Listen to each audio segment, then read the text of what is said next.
So yeah, we're doing curriculum 101 and we're excited. I encouraged everyone to ensure that they do their homework before any session by setting your learning intention, by doing a research on the speaker, by checking what areas that the module will be impactful for you. So I hope we all adhere to that advice and that we are ready to glean everything that we'll be doing today. Ready to glean from the speaker session, ask questions that are relevant to you as a person, both professionally and personally. So I look forward to seeing an engaging session today. So if your videos are not turned on right now, I would advise that you do so because it is also like a criterion for attendance today. All right. So I saw that our speaker joined. Welcome. Thank you so much for joining on time as well. So we'll just start with introductions. We already did an introduction during the orientation, at least for the team. So I'll just start for the purpose of the recording. Hello everyone, my name is Wonderful. Career Development 101. We'll be having a speaker introduction shortly. But before that, I'd like us to pay attention to our screen as I play a video on introduction to ASN. All right.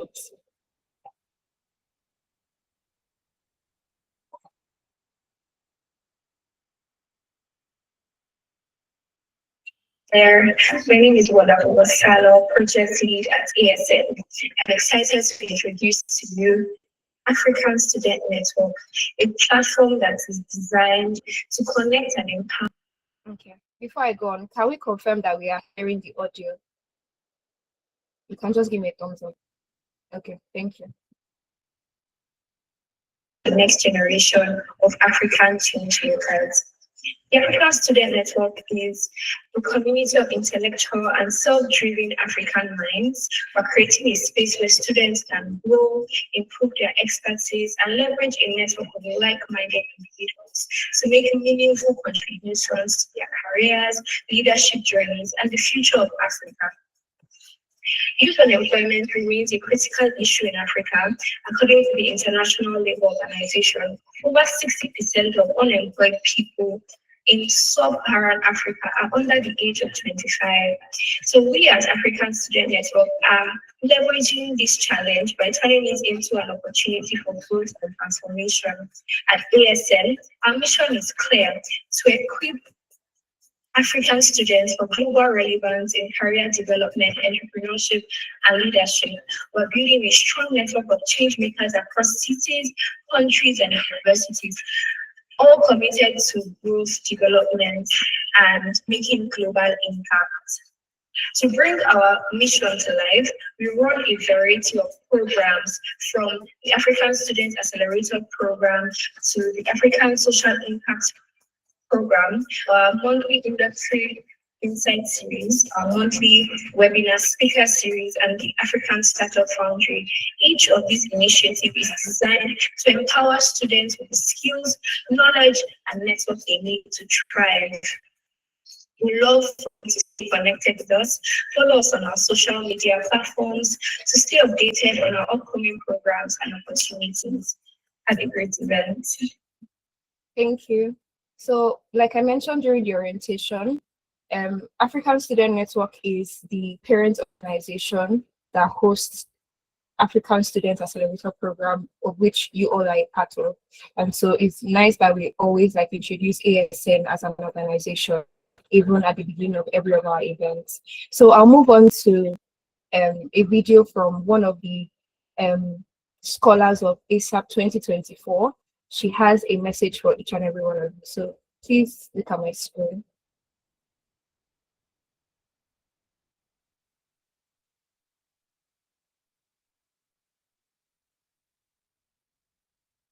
Please, madam, we cannot hear the message. Sorry? Madam, I cannot hear the the video of this scholar of 2024. Can everybody confirm they can hear as well? Okay. All right. Sorry about that. Let me stop presenting and I'll share.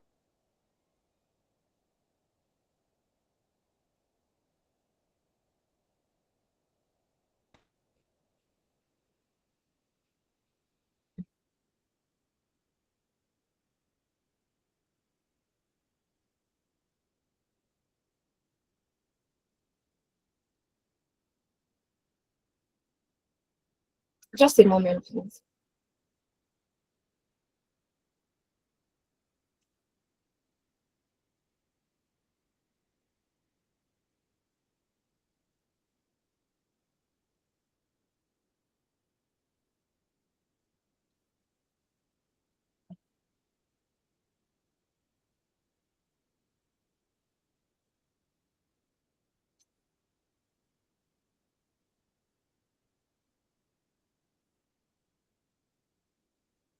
All right, so I'll be putting up my entire screen again and kindly confirm you can hear now. Hi everyone. Can you hear the audio now? Yes, ma'am, we can hear All now. right. Thank you. Okay. So, and I am an ASAP scholar for 2024. And I'm going to share a little bit about my experience. So about the ASAP program, it was a wonderful time and a wonderful experience for me. It gave me the opportunity to learn about things and emphasis on learn about things that are relevant, to me as a professional right now. And it also challenged me to network and connect with like-minded people. My most memorable experience would probably be the regular chats with my friends, like give us something to look forward to collectively, and I'm forever grateful to them for that experience. So, to anyone who is considering registering for ASA 2025 program, I would say go for it. It is worth your time, it is worth your energy, and I'm looking forward to seeing you guys at the program. All right, so that's Chisom. Like I mentioned, she was a recipient of the ASAP program. She was a participant at the ASAP program last year, and she would also be coming in as a mentor for this session. I mentioned the mentorship scheme that will be running alongside ASAP 2025 this time around.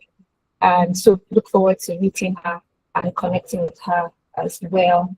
So moving on, I would just, before we go into like the speaker session, I'd just like to hear some of our expectations from this session. What are your expectations from this particular session? So who would like to who would like to go first? Just tell me, what are you expecting from the career development 101 module? Okay, go ahead, Nico. You can introduce yourself, where you're joining from, for like the speak, for the sake of those that were not during the orientation. Okay. Okay, so thank you very much, everybody. So my name is Zara Chakala. I'm a Togolese and I'm studying actually in Ivory Coast. So my expectation from ASAP is that I would really like to have the maximum knowledge about how to insert myself as a young professional in the real world job. Actually, I really noticed that there is, like you say in your presentation, there is a lot of unemployed students and people in sub-Saharan, and I'm very scared of that. So that's why I'm here. I'm here to learn all the necessary package to be a young and very good professional. Thank you. Thank you for sharing, Inko. Who else wants to share specifically for the career development 101 module?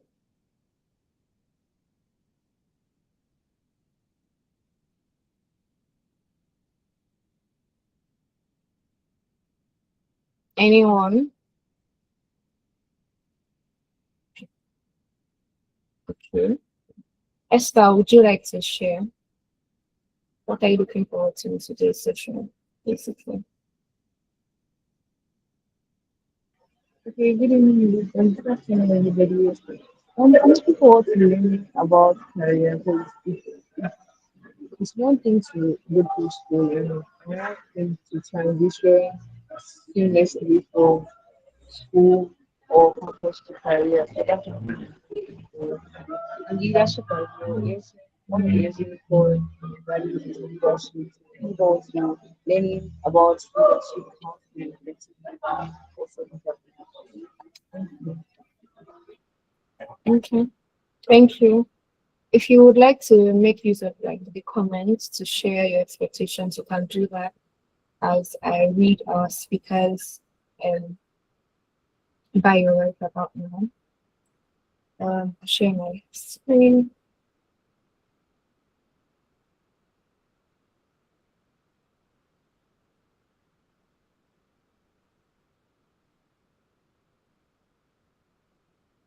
All right.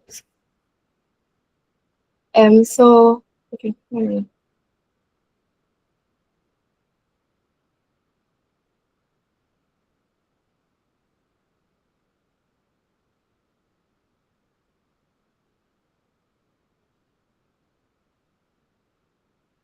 all right.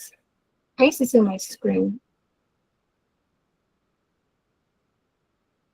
Okay.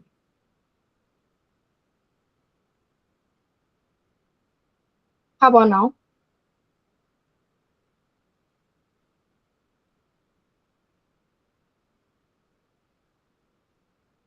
Okay, thank you. So Adeolu Iterogba is an expert corporate trainer and lead strategist at Daskaria. He has close to a decade's experience in user acquisition and management, marketing and sales, and corporate leadership. His background in business development and strategic marketing has driven significant growth for organizations, especially in the SME finance, insurance, education, and tech sectors. As a dynamic facilitator, he trains business owners and corporate professionals on harnessing ESG and other business growth frameworks. He has empowered over 60,000 entrepreneurs across 5 continents. Notably, Adeolu delivered a remarkable 600% increase in sales and client acquisition within just 3 months at Kedi Healthcare Nigeria Limited.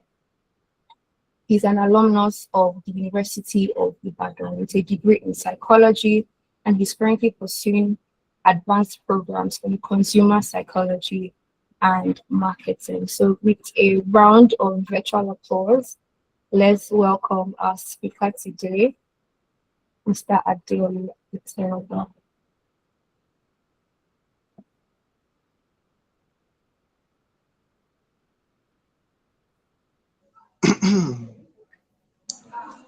Amazing. All right. So good Welcome. afternoon, everyone, or good evening, depending on where you're joining from. But I'm joining here from Nigeria, so it's afternoon here. So good afternoon, everyone. Uh, I want to be sure that I have an audience. Okay, I want to be sure everyone can hear me. Okay. Okay. Yeah, so yeah, we can hear you. And yeah, some messages in the All chat. right. Okay. So I wanted to be sure I have an audience. Okay. So good afternoon once more. Okay. It's so nice to be here with you today. You know, it's such an honor to be here. I want to appreciate the leadership of the ASN network, you know, for having me here. It's such a delight to be with you, and I trust it's going to be an impactful session. All right. So as it is, you know, in my own usual training fashion, I'm here to impart to us knowledge. All right, share with us some known and sometimes for a few people unknown opportunities, you know, literally giving you the blueprint, all right, to chart your course as career professionals, all right, and you know, it promises to be an amazing one. This session is going to be interactive. I love interactive sessions. All right, so I don't know if you have your pen, your book, just something to take down some notes, all right, as we proceed, all right. So please, if you do not have your pen, your notes, all right, please, you want to do well to get, writing materials to just ensure you're jotting down something. And I want to appreciate those in the comment section just giving me thumbs up to, just give me that indication that I have people following. All right. So if you're not doing that yet, I want you to please kindly indulge. It's a virtual session. And I know one thing with virtual session, is people trying to multitask a whole lot. All right. So we'll be doing ourselves, and the platform is a huge favor by ensuring that we are as attentive as we can be. And when the time comes, please, I want you to ask questions, all right? I want you to ask, just bombard me with questions, all right? Because that's literally the core of trainings like this. It's to give you the opportunity to ask questions. Different people, different countries, and different dynamics. All right. So while I've prepared something, that is very comprehensive in my opinion, based on my experience over the years. All right. You'll be doing yourself a lot of favor, and a lot of good, right? If you have questions of your own, right, that will, you'd want answers to, and I will do well to answer all of your questions. Okay, so I'm going to try to wrap this up. I have 2 hours, so I'm going to try to wrap this up as soon as I can, so that we can have enough time for questions and answers.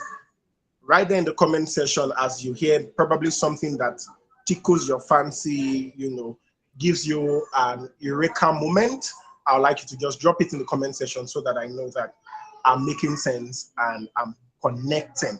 So it's career development 101. Let me share my screen so that we can move from there.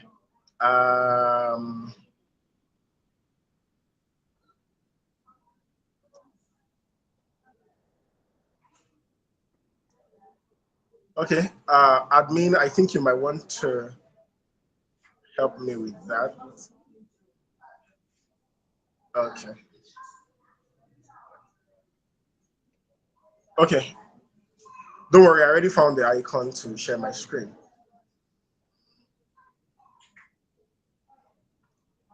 Okay.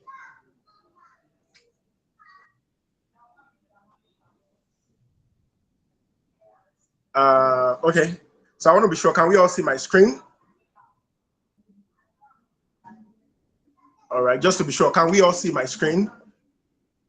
Yes, sir. So I can't see you guys. I'm connecting.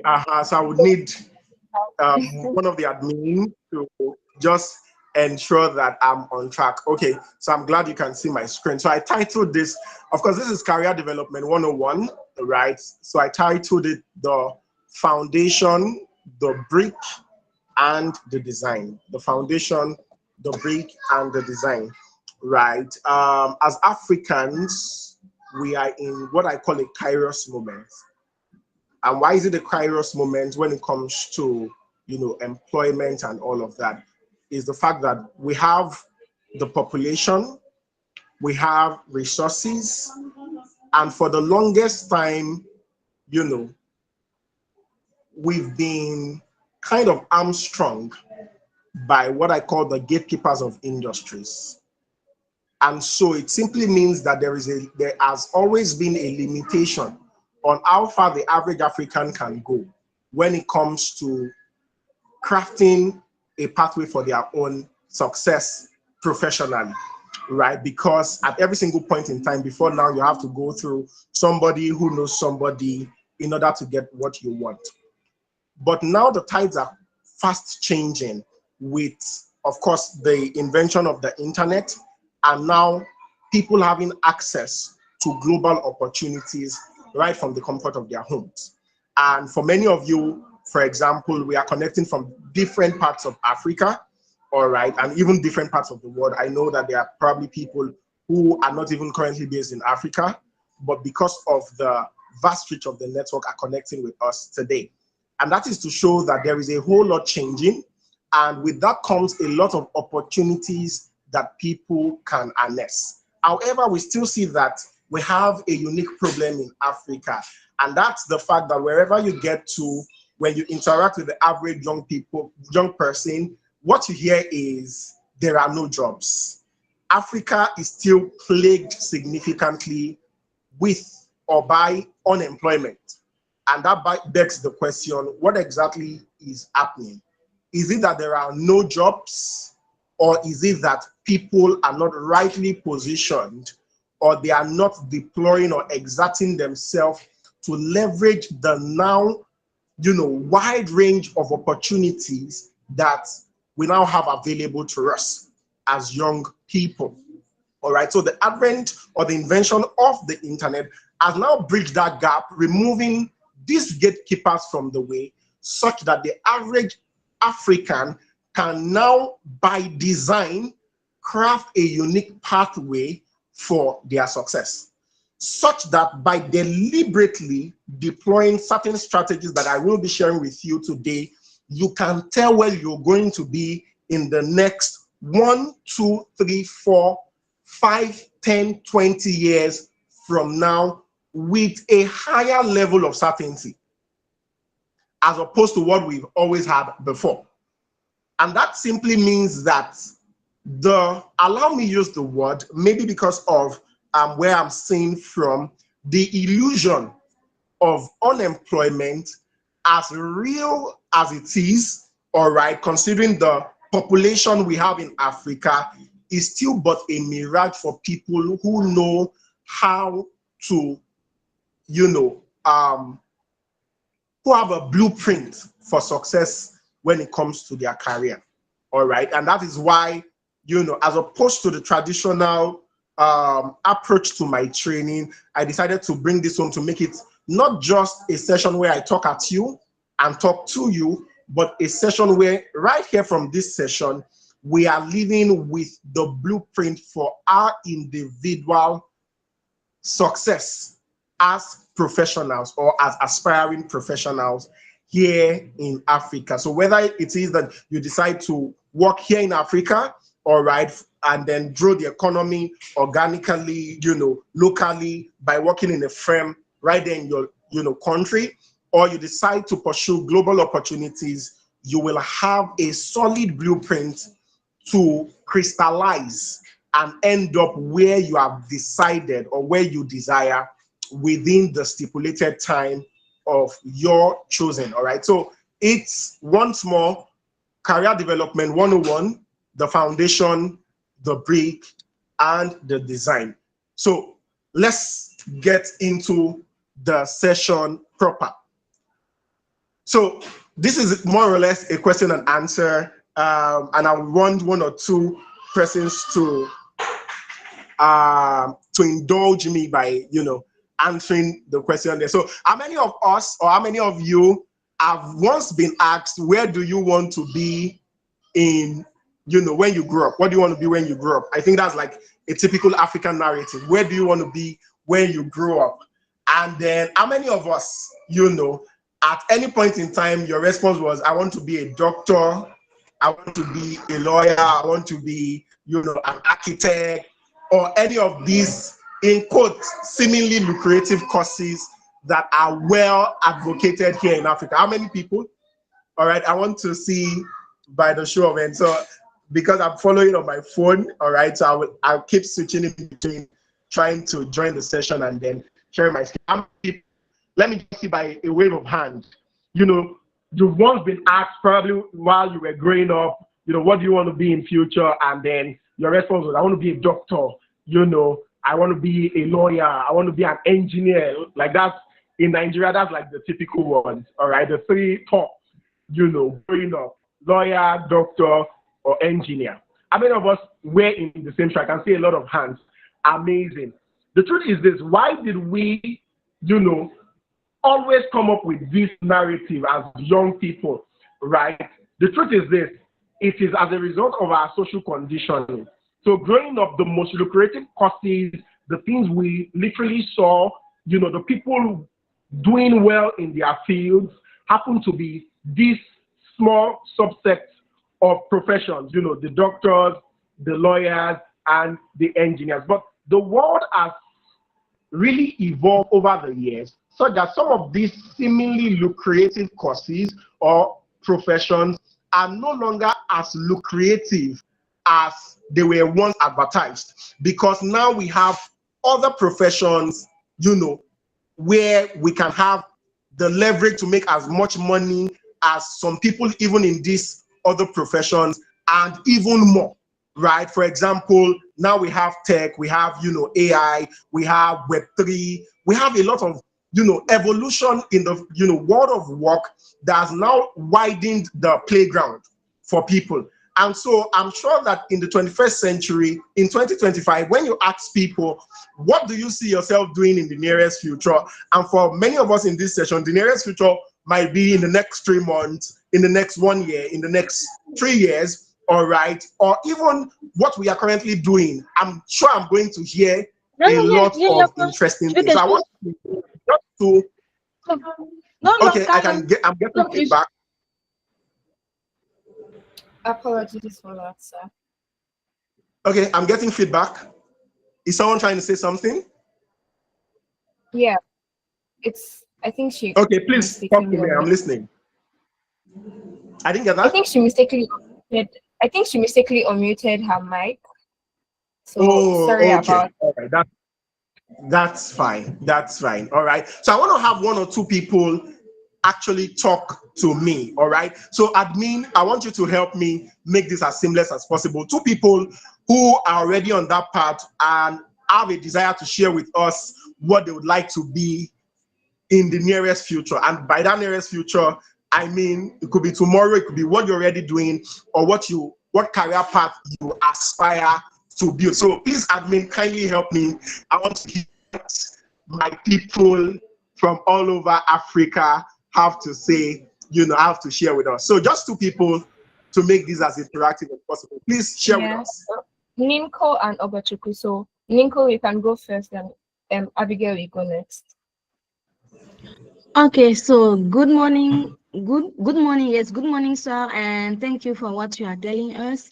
And about what I would like to be in the nearest future is just that I would like my startup being the reference about mental health in Africa. That is why I really want my nearest future being. Thank you. Fantastic. So you run a startup. Can you see that now? Right? Can you see that the playing ground has been leveled, right? Amazing. Let me have someone else. Amazing. Well done. Thank you for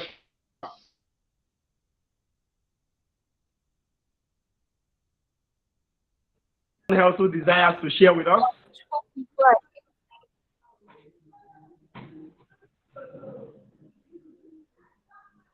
Yeah, Admin, hello. Please help me.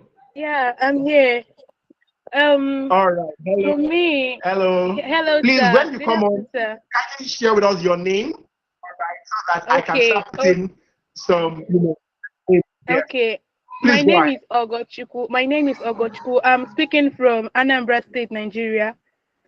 And for me, in the nearest future, Amazing. would Nice. want to be using, yeah, I would want to be using AI, that's artificial intelligence, to advance my English teaching. I do English tutoring yet online, so I want to advance it to using AI animations to teach it better. Yes, thank you. Wow, amazing, fantastic. What can we see from there? Right. So several years ago, as kids, when we are asked, what do you want to be? The cliches is that you want to be in the medical field, you want to be in the engineering field, or you want to be a legal practitioner, right? But now we are hearing diverse things, from owning a startup to wanting to leverage AI, all right, in order to increase English proficiency. amazing things, right? So that simply means that there is no limitation to what the average African professional can become in the 21st century. There is literally no limitation. So it does not matter, in all honesty, what you're currently studying in your university or what you have studied in your university. The limitation, the level, the playing ground has been leveled. Gone are the days where we say, oh, because of the course I studied is not lucrative in my part of the world, then I can't amount to anything. Gone are the days where we have that notion that you must be, studying a particular course, meaning out of life. Now we are seeing that the playing ground rather, has been so leveled that as long as it can cross your mind, it is achievable. As long as you can imagine it, as long as you have a passion for it, you can make it come to pass. So the playing ground has been so leveled. And I want you to tell yourself, all right there, wherever you are, it doesn't matter what the narrative has been for you thus far, whether you wanted a course, which is like a reality here in Nigeria, you want a course and then they probably give you another course. And because you're not doing the course you wanted, you feel, downtrodden, you feel depressed, and then you're not giving your best, all because you're not doing your course. Like, oh, the world has ended, it's either my course or not. I want you to tell yourself right here that my dreams are valuable. They are valid and they will come to pass. It doesn't matter the limitation of the course I am studying, because I am not restricted by the course I'm studying. All right, I want you to say this to yourself. So I'm not just saying it to myself. All right, I want you to say it to yourself as well, right? That your dreams, your aspiration, professionally, career-wise, business-wise, is valid. My dreams are achievable. All right, my goals are not hyper ambitious. I'm not way ahead of myself. And as I learn what I'm going to be learning today, I'm going to actualize every single thing that I have desired as a person. All right, this is very important. So the playing ground has been leveled. Your course notwithstanding, you can pivot, you can dream, and you can dare to even transition, beyond the scope of what you have studied. All right, and that is why ASN has put together this program in order to help you. All right, so I'm going to read from my slide very quickly as we move ahead. All right, so what exactly do we mean by career development? Okay, so career development is the process of first discovering who you are, what you value, and how you can contribute meaningfully to the world. Career development is the process of discovering who you are, what you value, and how you can contribute meaningfully to the world. And by the world, I mean your immediate environment, I mean your community, I mean your state, I mean your country, and I mean also the world at large. All right, so career development transcends just what you've gone to school to study, as much as it is a part of it. Career development is not restricted to your course of study. Career development is simply like building a house, building an edifice. All right, any building is achievable provided you have the right plan, you have the right materials. And here, all right, I decided to say that first, it is about what? Who you are at your core. Not so much about what you're currently studying. It's about a level of self-awareness where you really sat with yourself. You've experimented a couple of things that we will see as time goes on in this particular session, to say, who am I at my core? What do I really enjoy doing? What am I passionate about? What am I excited about? What am I curious about? What has been my obsession either from childhood or in your adulthood as you grow, as your exposure increased? Who am I? At the core of career development is not money making necessarily. It's first the figuring out of who you are, of what you value, and then how you can bring who you are, what you value, and the skills you acquire as a result to benefiting the world around you. I said it is like a house, right? Where your skills are the bricks, be it the soft skills or the technical skills, are the bricks, they are the building blocks. And then your values are the foundation. And then your experiences are the design that now makes it customized and unique to you. It simply means that we might be in the same field, probably as HR professionals, or probably as marketers, or as tech enthusiasts, but what drives us will differ. And because what drives us differ, our experiences will differ across board. And it is these unique experiences that makes for the aesthetics and the beautification of what you are building. So when you think career development, think beyond money. Think beyond personal enjoyment, as much as these are also part of the, the results. I want you to think you being valuable. I want you to think you changing the world. I want you to think about you being a part of a movement or an organization that is making change happen for others. Are we together now? All right. So at the core of it is the transformation that comes to your immediate environment as a result of the decision that you have made or you are making as a person. So that means, in simple terms, career development is primarily about self-leadership and how that can impact the world around you. So it's not a selfish thing. As much as it is about you, it is also about the world around you. Let's move on from there. All right. So what is the importance of being intentional about it?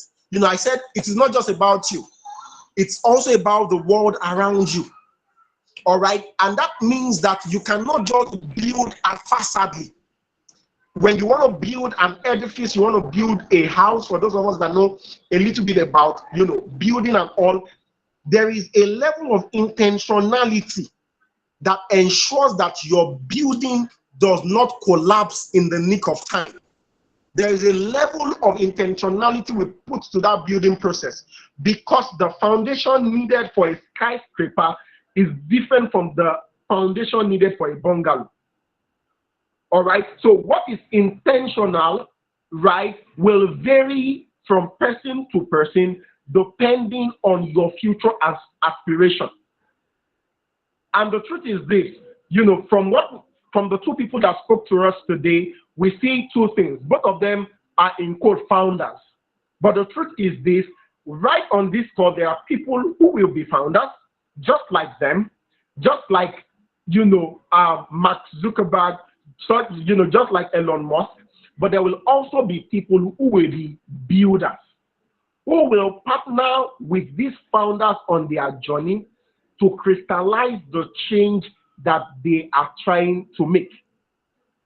All right. And so hence a high level of intentionality across board. For the person who wants to integrate AI in order to increase English proficiency, both for ourselves and for people, there is a level of deliberateness. It is not success in today's world is not something that just jumps on your lap. It takes a level of intentionality, a level of strategic effort in order to get to your desired end. Are we together?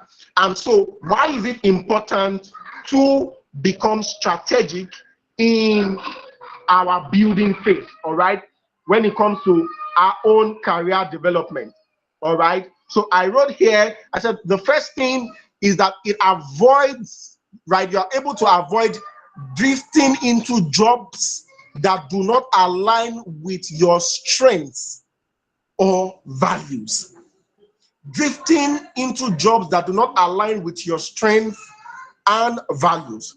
A lot of us, right when we were on campus trying to, craft our own career path, from personal experience, happened to fall into this line, all right, into this error, right, where for a period of time we were doing jobs that, yes, helps us make money and helps us get by, but while on that job there is a high level of cognitive dissonance.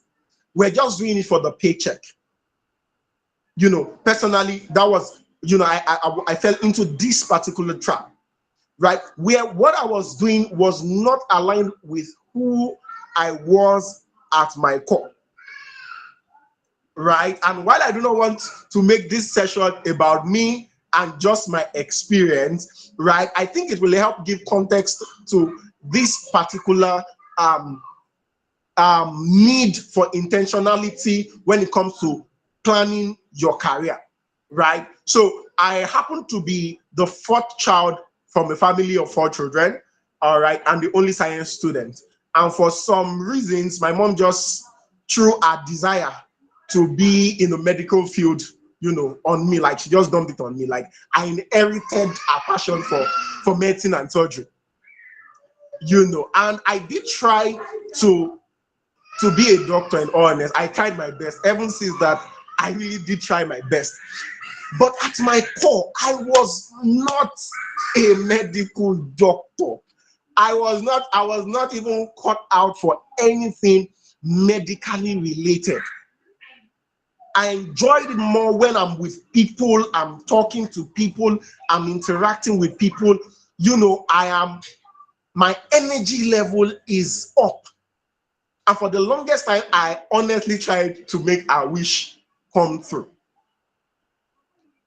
But eventually, I got tired of trying to please people and said, you know what, I'm going to do me. I'm going to ditch, the consequences and how, my mom is going to feel, and then pursue my personal happiness and what makes me happy. And look at me now. I'm not in the medical field. I'm in the marketing field. It's still M&M anyway, right? I'm in the marketing field, and I am thriving with many awards and recognition to my name, right? But because I did not have a session like this to put me through to being true to who I was at my core, my values, and really sitting down with myself to come to a high level of self-awareness, right? I spent so many years trying to be in the medical field and trying to do well, within the medical field. Till I woke myself up and decided to transition. Thank God for that, heroic moment and mentorship, that helped me now realign, myself.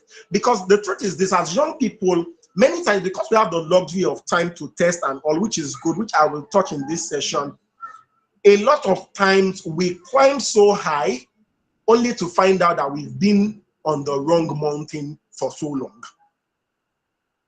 And so it's way better for you to come to that level of self-awareness right now when you're just at the onset of starting your career, building your own path, and crafting out your unique footprint on the earth, and then growing thereby, than to end up on the apex of a mountain you were not even meant to climb in the first place. All right, so when you build intentionally, it helps you avoid this pitfall. All right, the second thing is that it helps you, right, prepare for opportunities before they even arrive. It helps you harness opportunities. Like, you are so strategic in your movements. You are at the right place at the right time with the right people saying the right thing. Right? I could only imagine where I will be by now if all my life I had not tried to be in the medical line. I had just tried, stamped my foot, on the ground and pursued what really, really aligns with me, what I enjoyed doing, right? I can only imagine. I can only imagine. All right. So when you build intentionally, what happens is you stop chasing opportunities. And I see a lot of Africans, we do a lot of chasing and chasing and chasing and chasing and chasing. And I've had my fair, share of chasing as well. But now I know better. All right. And I will be sharing some of the things that I did that is helping me not chase after jobs, after opportunities, but sit down from the comfort of my home, from the comfort of my office, and attract as much opportunity as I can handle part time. The truth is this, and I say that this in all humility, that is my current reality. No stress, just attracting. All right. So when you're building intentionally, this is where you're going to end up as well. You begin to attract opportunities as opposed to chasing after opportunities and being one of the Africans that is also saying that we are suffering from unemployment. There are no jobs. There are no jobs. There are no jobs. All right. And the last thing I will address here, all right, is that when you build intentionally, it helps you build resilience when your career path changes unexpectedly. A typical example was the COVID season. A lot of people were out of their jobs. A lot of people were no longer relevant in light of the new normal in how the corporate world operated. But the truth is this, when you have deliberately crafted your career path by yourself and with a high level of intentionality, you are able to adjust and adapt as occasions warrant. With the introduction and the invention of AI, the truth is this, a number of people will be out of jobs in the next couple of years. And that's just the truth. And that's just the truth. And the truth is this, those of us that are informed, we know this already. There are some professions that will become out of style because AI can do exactly what they are paying you to do. And so employers will now invest more in AI integration than in getting more hands, on the deck. So when you're building intentionally from the ground up, the truth is this, it is not so much about the outcome, but who you become in the process. Who you become in the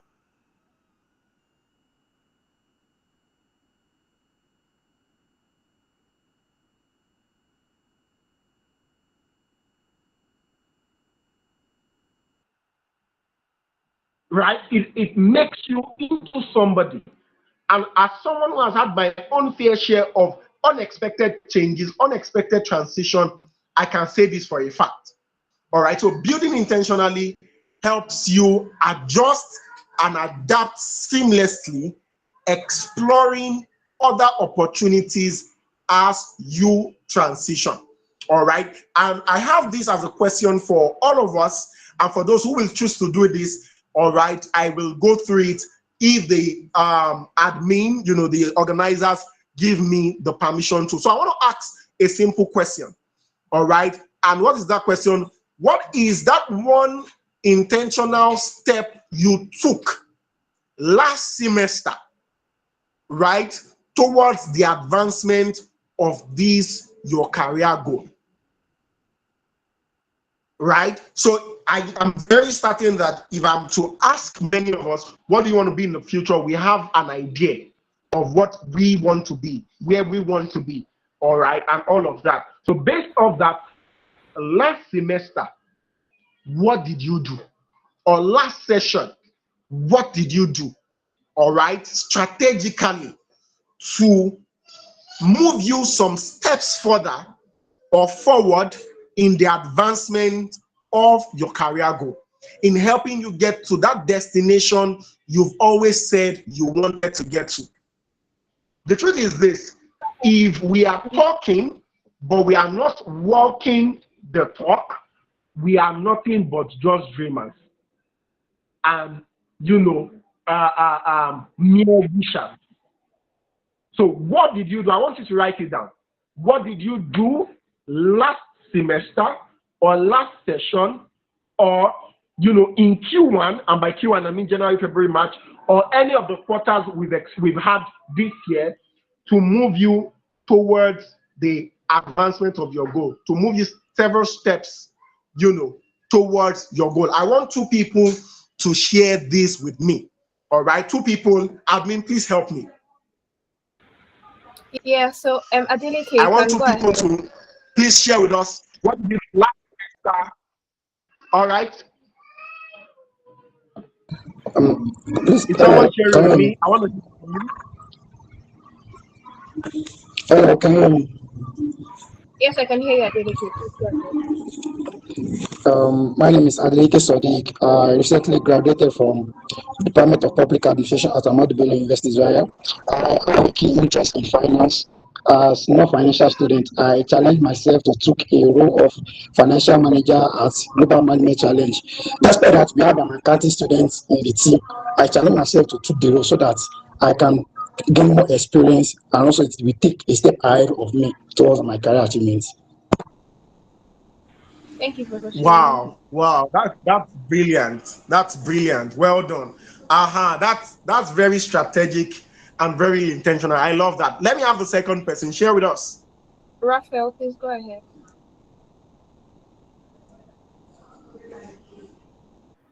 All right. Good afternoon, everyone. I don't know if you can hear me. My name is Wonkole Fenarafa. I'm calling from Enugu State, Nigeria. I think one of the highlights of my quarters, most of my quarters this year, towards my goals, was networking. It played a major part of most of my year. I really networked. I went for events, finance events, tech events, and I really met people, and it just drew me closer to my goal, and just meeting people that think the same way or even differently. So yeah. Wow, amazing, Raphael. And that's amazing. I love the quality of people you have on this platform. That's amazing, right? Because it just shows the high level of intentionality, right? Networking is another amazing tool that works, right? So, and I'm sure that if I give more people the opportunity to say 1 or 2 things about some of the things that they are doing strategically, of course, we will not even leave here, because a lot of people will have something to say. And this is so beautiful to see, right? Because we can't just keep talking. There has to be the work, all right, aspect of our goal. What are we doing deliberately on a daily basis, all right, to crystallize the kind of career we see for ourselves in the future?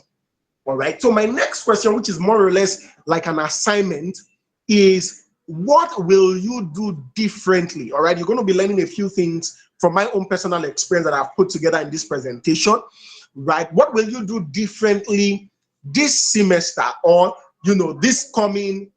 We are in the last quarter, so let's say in the future, and by future I mean starting from tomorrow, starting from the end of this session. All right. What will you do differently, right, to achieve your goals? I want you to write it down, and if this session will give me the time, right, I want you to write about 5 things you'll do differently, and then I will look at what 2 or 3 people have written, and then we'll use them as a case study to chart customized path for them, more or less like a spontaneous mentoring session. 2 people, if my time will permit me. All right, so I want you to write that down. Okay, so this is a practical session. We are not just talking, right? What will you do differently after this session? So you just had from Raphael networking, right? You just had from the previous person, I didn't get the person's name, right? More or less like an internship, a personal development adventure, right? Which is really, really fantastic, and an integral part of being intentional in building your career path. All right. So let's move to the next thing, which is what? Choosing the right career path for yourself, right? So I call this a practical self-assessment. So many of us have decided to do 1 or 2 things based on the level of information we have as of now, all right? And depending on what you uncover while at it, you will either transition or choose to stick with it. Either ways, you are in the right place. And this particular aspect of the slide is going to help give us some perspective. And for some of us, it will help us recalibrate and then realign, because we might end up finding out that some of the things that we are doing now are probably not aligned to who we are at our core. All right. And the first thing under this practical self-assessment is your strength. All right. Your strength. I want you to create like a table, all right, where you write my strength. And then the second aspect is my weaknesses. My strength and my weaknesses. What do I really enjoy? All right. Yes. What are you naturally good at? For me, when I interact with professionals, and I mentor professionals in this area of career development, that is always my first question. All right. What are you naturally gifted at? For some of us, we know what we want to do, but we don't have a full picture. This will help you as well. Right? Many times what we are meant to do and the impact we are meant to make in the world is not far-fetched from who we already are. And that's just the truth. That's one thing I've realized, right? It's often not far-fetched from who we already are. It's often not far-fetched from what we already have a natural affiliation towards. It's often not far-fetched from what we are inclined to. It's amazing that we will never see the world the same way. And that simply means that there is something that is already innate in us that we need to dig deep and discover in order to point us in the direction of where we are meant to be and what we are meant to be pursuing. So I want you to ask yourself, what am I naturally good at? So that's the first thing. What am I naturally good at? Under your strength, I want you to write about 2 to 3 things. And for some of you, it's going to be 1. And there's nothing wrong with that either. Right? If you can write 3 things, fantastic. If you can write just 1 thing, fantastic. But at least 1 under that strength column. What am I naturally good at? What do I naturally enjoy? Some of you will find out that you are comedians, yet you are studying medicine and surgery. Some of you will find out, that you are actually fashion entrepreneurs, but you are actually studying aquaculture, and there is nothing wrong. Don't worry. I'm not saying go and quit your courses and all of that. No. We are just going to help you reroute from where you are currently. What are you naturally good at? Some of you are very analytical. Some of you are ridiculously creative. Like, once you just get in your zone like this, bam, it doesn't take you so much time to create, something ingenious, something brilliant. Some of you are fantastic writers. In fact, some of you so commonize. Oftentimes, these are the things you do with so much ease that you commonize. Like, come on, is it not just to, it's not just to talk. Some of you are gifted public speakers. Yeah, some of you like to talk. And in Africa, our parents will always say, you talk too much, stop talking, blah, blah, blah, blah, blah. I don't like you talking. Whereas that is what God has put in you. That is an indicator to, pointing in the direction of what you are meant to be exploring. So 3 things I want you to write down there, all right? And then write 1 to 3 weaknesses that you have found out you have as well. I'm going somewhere with this, all right? I'll give us a little bit of time to quickly draft that out. Just draft something out. Write something out, right? 3 strengths, 3 weaknesses. For some of us, it is that I like to talk. I'm very outgoing. I make friends with ease, which is a capital on its own. Raphael mentioned networking, right? If you know how to make friends with ease and nurture relationship, that is one ridiculous strength that will get you successive promotions when you finally get to the field of work, as some of us will eventually find out. right? So I like to talk. I talk very well.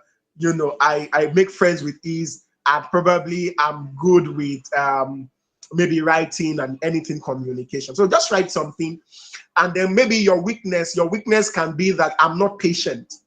All right, I like to get things done at stipulated time. When I don't get it done, that can be a weakness. It begins to get to me, right? It could also be that I'm not organized.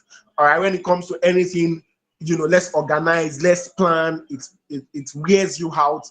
For some of you, it might be that I just don't like to to what other weakness is that? I can't sit for long. Yeah, it can be a strength, it can be a weakness. So strength and weaknesses are actually relative, right? They're actually relative depending on where you want to end up. That's just the truth. All right, so I want you to write those things down. So 3 strengths, 3 weaknesses that you have. Okay, so let's create another table. Let's write my interests and values. My interests and values. This could be anything ranging from hobbies, specific, subjects of interest. Some of us might just, for someone like me, I'm just very, very inquisitive about the human mind. For some of you, it might be the brain. For some of you, it might be nature. It can be anything, all right? Interests and values. What exactly do you value? Some of us, like me, I value freedom. And I'll tell you how that has forged the decision I'm making, or where I ended up as a professional, right? Some of us value freedom. We want to have a control over our time. We want to be able to decide when we choose not to work. There are people like that, all right? So what are your values, all right? Some of us, of course, there are some base values that you should have. Integrity and all of that should be at the base level. So I'm not even talking in light of that. I'm talking about, your preferences, your values, right? So some of us like to just be around people. You are an interpersonal person, and all of that. You like hospitality. You believe people should be treated well. Some people are feminists, and all of that. So whatever comes to mind, I want you to put it down there. Okay? All right. On the other table, which is the 4th table now, is your obsession. What have I found myself obsessing about in recent time? Yes. What have I found myself obsessing about in recent time? For some of you, it's an enduring obsession. For a few others, it might be a recent obsession. All right? So it might be an obsession for certain subject matter. It might be an obsession for certain problem. It might be an obsession for certain industries or industry. It might be an obsession for nature. All right? So what have you found yourself obsessing about a whole lot in recent time? For some of you, it might be obsession about business, right? For me now, that has been one very enduring trait, obsession I've had, obsessing about business growth, economic growth, and all of that. Yeah, how exactly do we build, and grow the African economy, right, to its fullest potential by, exploring entrepreneurship and innovation. That has been my obsession for the longest. And at the core of that is how the human mind works, how people make buying decisions, what are the factors that influence that. So for you, it might be something entirely different. I want you to write it down. All right? Now, for those of you who have taken the due diligence to pen down something, whether you like it or not, the path that you are meant to be pursuing will no longer be as blurry as it once was. You'll be able to tell where you are inclined towards. Look at your strength, look at your weakness. So that current career path, you're saying, oh, this is where I am, this is what I want to do, maybe because it helps you make money or something. Look at your weaknesses very well and look at that career path. Is there an alignment? All right. Will you be hindered, or will that weakness inhibit where you want to end up? Will that weakness inhibit where you want to end up? Or will that weakness, is that weakness not a key success factor in that field you have chosen? Are you seeing that? So I guess maybe some people were expecting me to say, oh, you need to work on your weaknesses and all of that. No, for someone like me, I don't believe in coming out of your comfort zone too early. You know, till you have mastered that comfort zone. All right. So this is not a talk where you are trying to work on a weakness necessarily. This is a talk where we are harnessing your strength and looking at your career, your chosen career path, your current career path, or your current inclination in light of your strength, your weaknesses, your interests, and your obsession. Because this personal assessment is what will influence whether you will enjoy what you have chosen or not. And that enjoyment or that finding purpose in something is a key success factor in the long term, because that is what literally will build your resilience when you hit certain roadblocks in the field you have chosen. And I dare to say you will meet a number of roadblocks on this journey of crafting your desired career, you know, both now and in the future. You will meet roadblocks, and those roadblocks, sometimes you will want to quit. So if you are not true to yourself in doing this assessment, when you start hitting those roadblocks, you will give up. You will consider something else. You will decide to transition. And in my line of work, I've seen what I call premature transitioning too often to not make this a big deal for this session. All right? Too much premature transitions. Right? Something that just in a little time, just forging ahead just a little bit, you'd have hit the gold mine. Then they give up and then move on to something else. So this is what literally builds your tenacity as a person. And at the end of this class, I will have a couple of people share with us what they found out. So based off your strengths, your weaknesses, all right, your interests and values, and then your obsession, are you aligned? Or do you need to recalibrate? Do you need to change direction? Do you need to transition? Because the best time to transition is the moment you find out that you need to transition. Yeah. All right. So please write it down. All right. So list it out.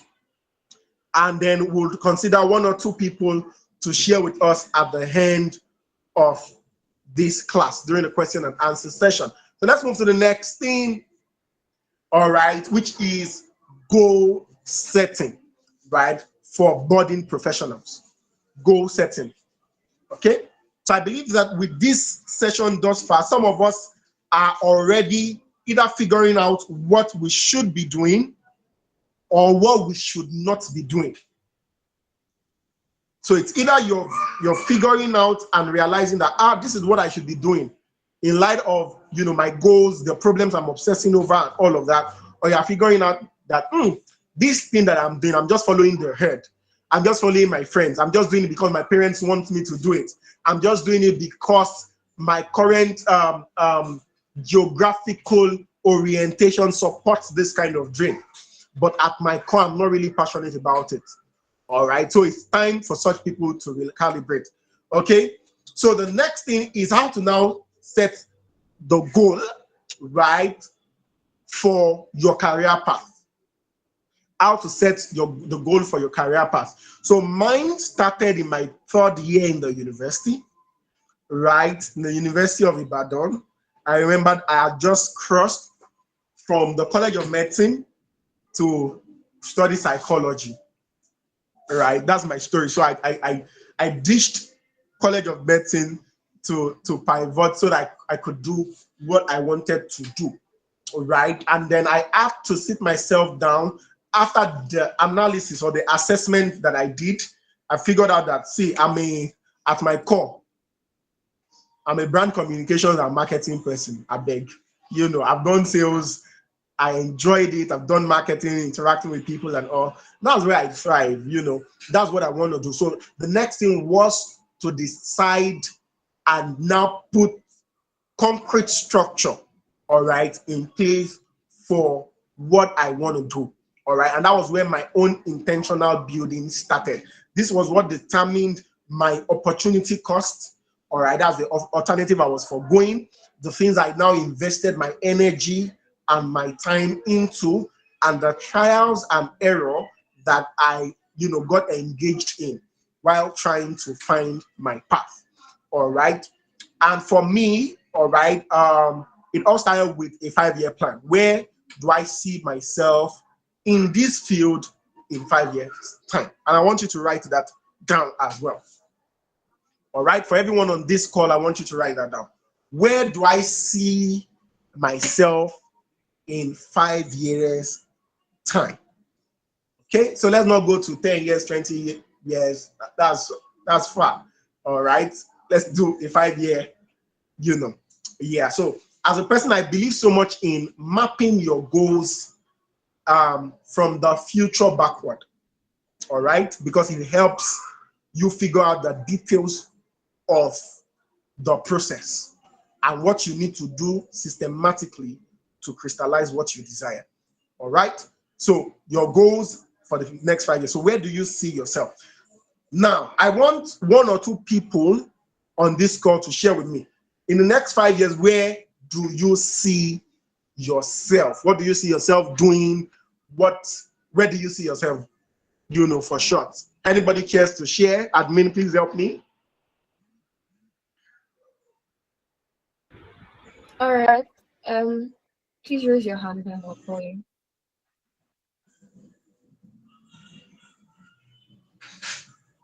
Okay, Raphael, please go ahead, please. Okay, Raphael again. Won't Raphael be the winner of my? Okay, let me not disclose. Raphael, let me have you, Raphael. Let me have All you, right. Raphael. Thank you. All right. Thank you so much. I think in the next 5 years, that's like 2030, I see myself as an analyst at the World Bank Treasury. Yeah, I think that's where I see myself. An analyst at what? At the World Bank Treasury. At the World Bank Treasury. Nice one. Ah, that's beautiful. Amazing. And I love the specificity. That was very specific. Amazing. Thank you for sharing, Raphael. And it's going to come to pass by God's grace. We'll work it. Okay? Let me have someone else. So Raphael wants to end up as an analyst at the World Bank Treasury. Okay? Who else? Who else wants to share? Adeolu, you can go ahead, please. Please, Okay, can more Adeolu, please share with me. contribute? We don't want to have a particular people always speaking. So please remember, I said education is a difficult part of attendance. Ensure that you raise your hand and contribute. Okay, Ifeolu has Okay, said I can hear him. yeah, just a minute. Let me read Ifeolu has responded. Thank you. So Ifeolu says, in the next 5 years, I see myself working in the consulting field, providing solutions to the problems of businesses. That's from Ifeolu, right? Yeah. Ah, Ifeolu, amazing. I love to connect with you if you're open to it, because you're trying to be in 5 years' time where I am, right? In the consulting space. Amazing. Amazing. That means Ifeolu must really love his freedom and being the one who decides when it works or not. That's a good one. That's a good one. Okay. So we have Raphael, who wants to end up as an analyst at the World Bank Treasury, and Ifeolu, who wants to end up as a top consultant, consulting for brands. Okay. We have raised hands if you'd like to take. Okay, yes, please let me take as many as possible. I think I want to indulge. I want to hear you guys. I've been talking for a while. So admin, let me indulge. Yes, please talk to me. Oluwasegun, please go ahead. Okay, thank you very much for this opportunity. Yeah, I see myself as a card enthusiast that is working in a manufacturing firm that is designing machines, equipment, producing and also producing design for robots. Yeah, CAD, CAM. I hope you understand. It's just called computer aided design. Yes, sir. Wow. Wow, beautiful. I love the level of specificity as well. It's specific to a very large extent. Amazing. Thank you for sharing. Let's have one more. Let's have one Favor, more, and then we'll refine those goals very quickly. favor.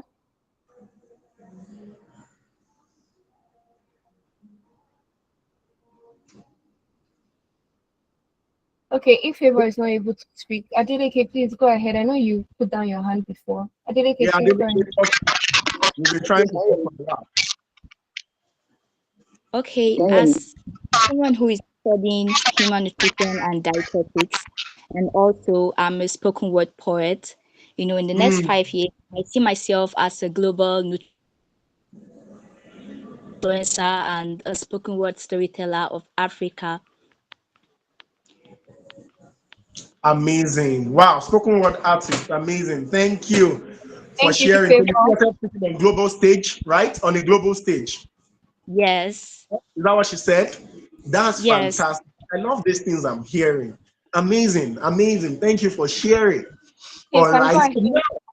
Okay, admin, is someone else talking? Yes, Adeleke wanted to speak, but Favor took over, so I'll just give you the Adeleke, time. I don't want to hear from Adeleke.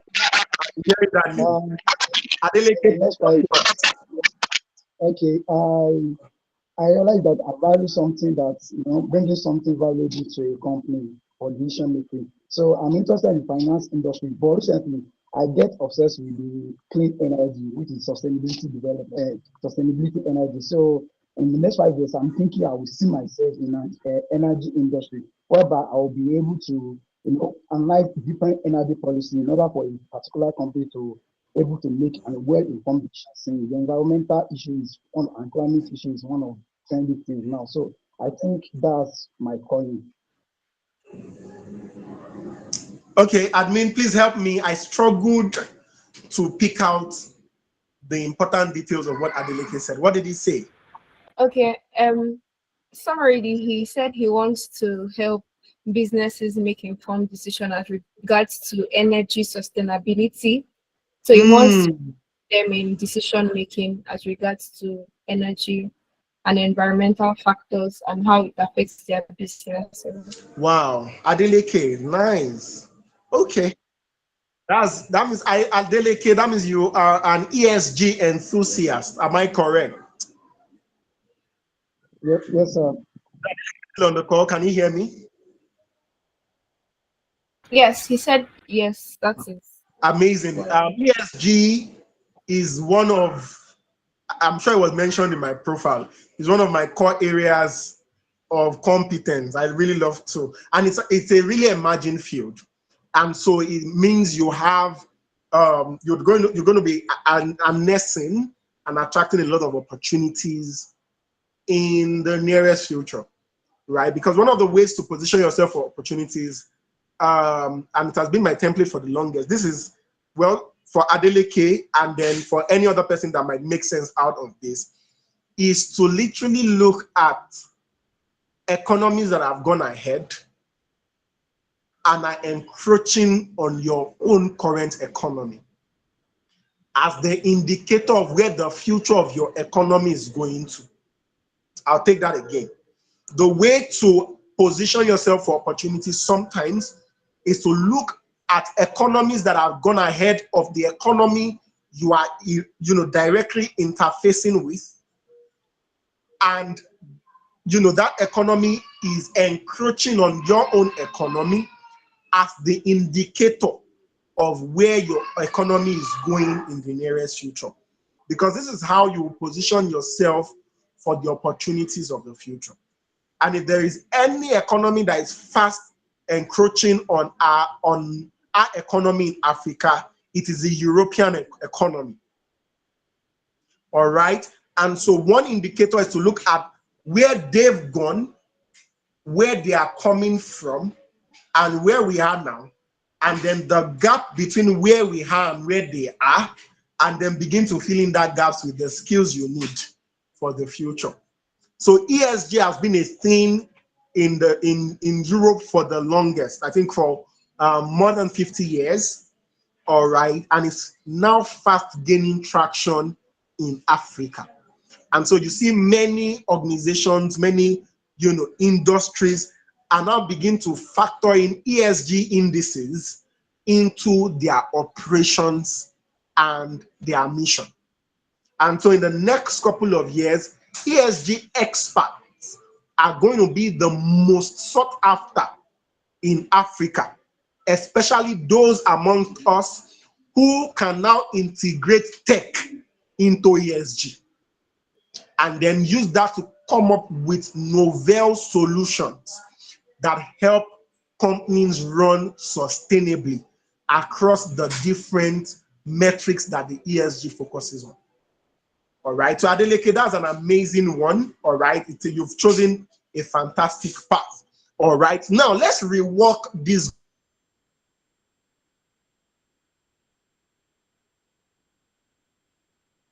goals for you. Work this goal for it. Okay, so I listened to many of our goals, and they are brilliant ideas for where you want to end up. But the truth is this one thing I found out over the years personally is that a goal that is not smart, and of course we all know about the SMART goal, SMART framework for setting your goal. A goal that is not smart is a goal that most likely will not be achieved.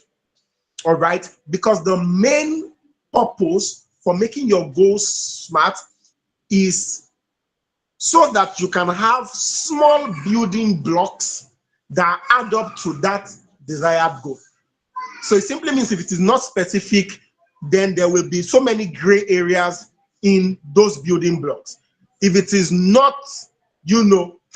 measurable, all right, as per numbers and all of that, there will be a lot of gray areas. If it is not actionable, not achievable, there will be a lot of issues there.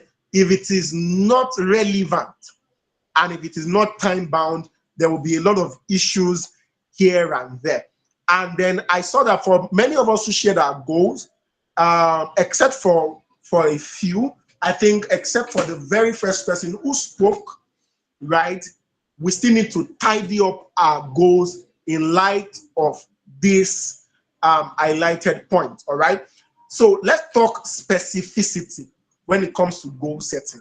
So it's not just enough to know that you want to be a top consultant or you want to be, a lot of times we use very big words that are too vague to be actionable. All right. And so it is always very important to be specific, right? So when you say you want to be a renowned speaker, how do you define renowned? When you say you want to be a sought after consultant, how do you define some of these things? Do you understand? So that's what I want to help us do in a very short time that we have. All right, so specificity. So the first thing is you want to have a mental picture. So that 5 years time, right? When I say renowned, whose picture comes to my mind? So for Raphael now, who wants to be an analyst at the World Bank Treasury, that is very specific, right? I want to be an analyst, okay? And then where, very specific. And of course, time bound, in 5 years' time. So that's specific. So for the person who wants to be a consultant, who is your ideal image of a consultant? So if I were to write that kind of goal, all right, I could write something like, I want to be the next Visu Tembekwayo of Africa in the next 5 years. That is specific. So that means I'm looking at Visu's life, and that's my own definition of specificity. Or I want to be the next Fela Durotoye. All right? When you say you want to be a renowned speaker, all right, on what kind of scale? All right, on what kind of scale? Global scale, yes, but what kind of platforms are we talking about? If you say you want to be an influencer, at what scale? Because an influencer is simply someone that has influence. Do you understand? Someone that has influence, someone that can make one or two people make decisions. So we could very much say that we are all influencers. So at what scale? All right, you can say, you can define the scope of your influence in terms of your social media following. You can also define it in terms of the strength of your community when we talk about specificity. Right? I want to be a renowned public speaker with over 1 million followership across my social media. That's specific. I want to be a C-suite consultant or an elite consultant that works with the big 5 in 7 African countries. Are you seeing how we can be specific now? Right? You can even now drive your specificity to industry. I want to be the consultant for the big 5 within the sales niche, within the marketing niche in the next 5 years. So that means your specificity is based on the size of the organizations you want to be servicing. If you're going to be a corporate trainer, what kind of professionals do you see yourself training in the next 5 years? You must be specific. If you want to be a founder, right? Oh, I want to start, have my own, in 5 years' time, I should have my own, fintech startup, right? Specificity will also can also drive it to, I want to have, have a fintech startup that has influence and reach across 22 different African countries. Are you with me now? So it doesn't stop at what you want to be. It puts picture into what you want to be. Or I want to be a fintech startup that has the capacity to employ over 5,000 employees. Right? That is something you can now work with, all right? Because now it is specific. Okay? Of course, measurable as well. So when you talk about measurable, we are talking about number, all right? We are talking about magnitude. We are talking about quantity. And as I said, have a picture. Who are you aspiring to become? All right? You want to be as big as who? As rich as who? All right? If you can put the more specific, the more measurable, the more you can put plans in place to achieve it. Until you can tell yourself, this is what I should have done by year 1. This is what I should have done by year 2, in light of my goal, year 3, year 4, in order to be here at my year 5. You don't yet have a goal that meets these metrics. Because one thing about your goal is that it must be so aligned and so measurable and so specific and so relevant to you that you can literally plot the graph and say, this is what I need to do daily if I'm going to end up here. So for Raphael, who wants to be an analyst at the World Bank Treasury, simply put, what courses will he need to take in order to get there now? What is his first role going to be? What kind of employment opportunities will he start seeking? How long will he work in that organization? Do you understand? So this is what a goal helps you accomplish. It helps you literally put steps to your strategies. It helps you literally map out a blueprint for achieving. your goal. For example, for me now, my goal literally, all right, in all honesty, as at 5 years ago, right, was to train over 100,000 entrepreneurs across Africa. As at 5 years ago, right? It was a very simple goal. It was, as at that time, it was really an ambitious goal, all right? But it influenced what I was now doing on a daily basis. The first thing, as you would have guessed, was to stock Visu and Fela Dorotoye. How do they speak? How do they train? You know, what are some of the things, and you know, to follow them back to back to back to back. It was a daily obsession. And then I was practicing. What do I want to train them on? Was another thing I had to define. I wanted to train them on marketing, sales, and business growth. It was that simple. Are you seeing how specific that was? Right? I wasn't dabbling into HR or into any other thing. It was on just those three things. Right? So, and of course, it was achievable, because at that time I'd already built platforms that was already reaching 1,000, 2,000, 3,000 people at a go.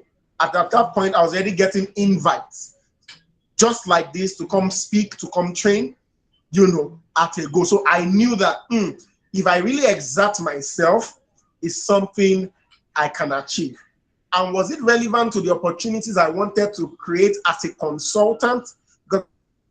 Consultancy, all right, and I wanted to be working, you know, of course, my 5-year plan wasn't to consult for the big five, in all honesty, right? But it was to ensure that the businesses I was interfacing with were businesses that were already multi-million naira and dollar companies, as that 5 years ago. So I was also specific, you know, with the kind of audience I wanted to service. All right.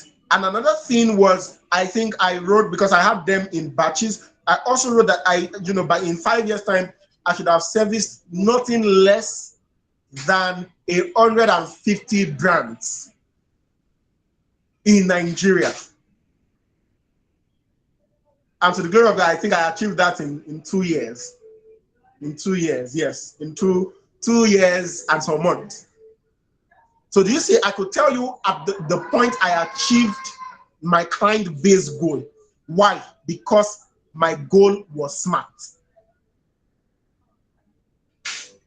Yeah.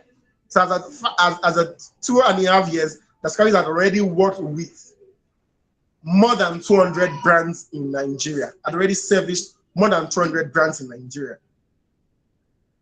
Right? So we had those goals. So it's very, very important that your goal is this specific, this measurable. So it's not just enough to say, I want to own a tech startup. What kind of tech startup? Fintech startup, fantastic. Go deeper. How big will that company be? What kind of money will it be making?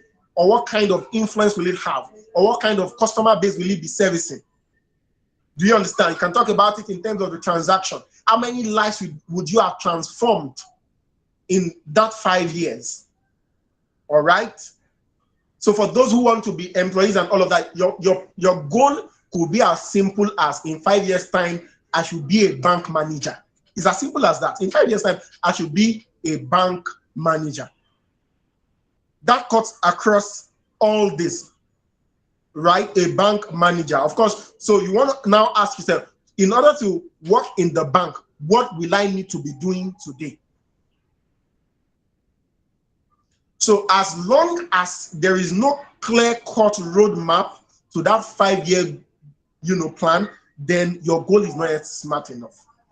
If I'm going to make $5 trillion, let's assume, or $5 million in investment or in funding for my tech startup, for my company, for my brand, right? What kind of product do we need to be churning out? What kind of influence am I meant to have in the industry? And then how am I going to go about this influence?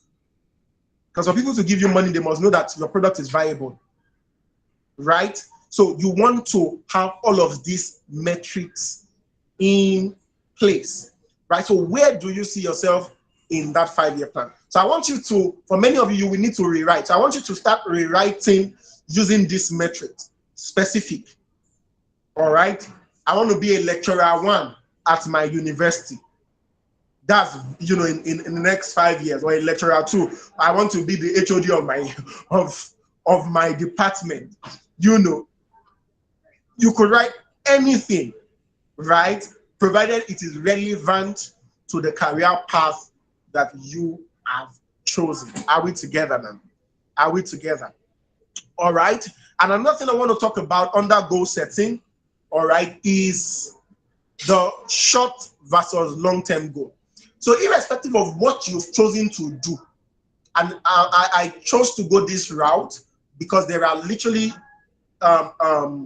baseline of what each and every person here should do in order to get to their destination. If you are currently still a student, one of your short-term goals is relevant internships.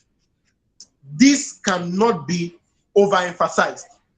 I use the word relevant internships because the internships you're going for must align with where you see yourself going. Yeah. Relevant internship. For someone like Raphael, you might want to target one of the big 5 in Nigeria for internship. That's if you're still a student, or if you're still in the early phase, if maybe you just graduated. Yes, target one of the big 5. Work with them.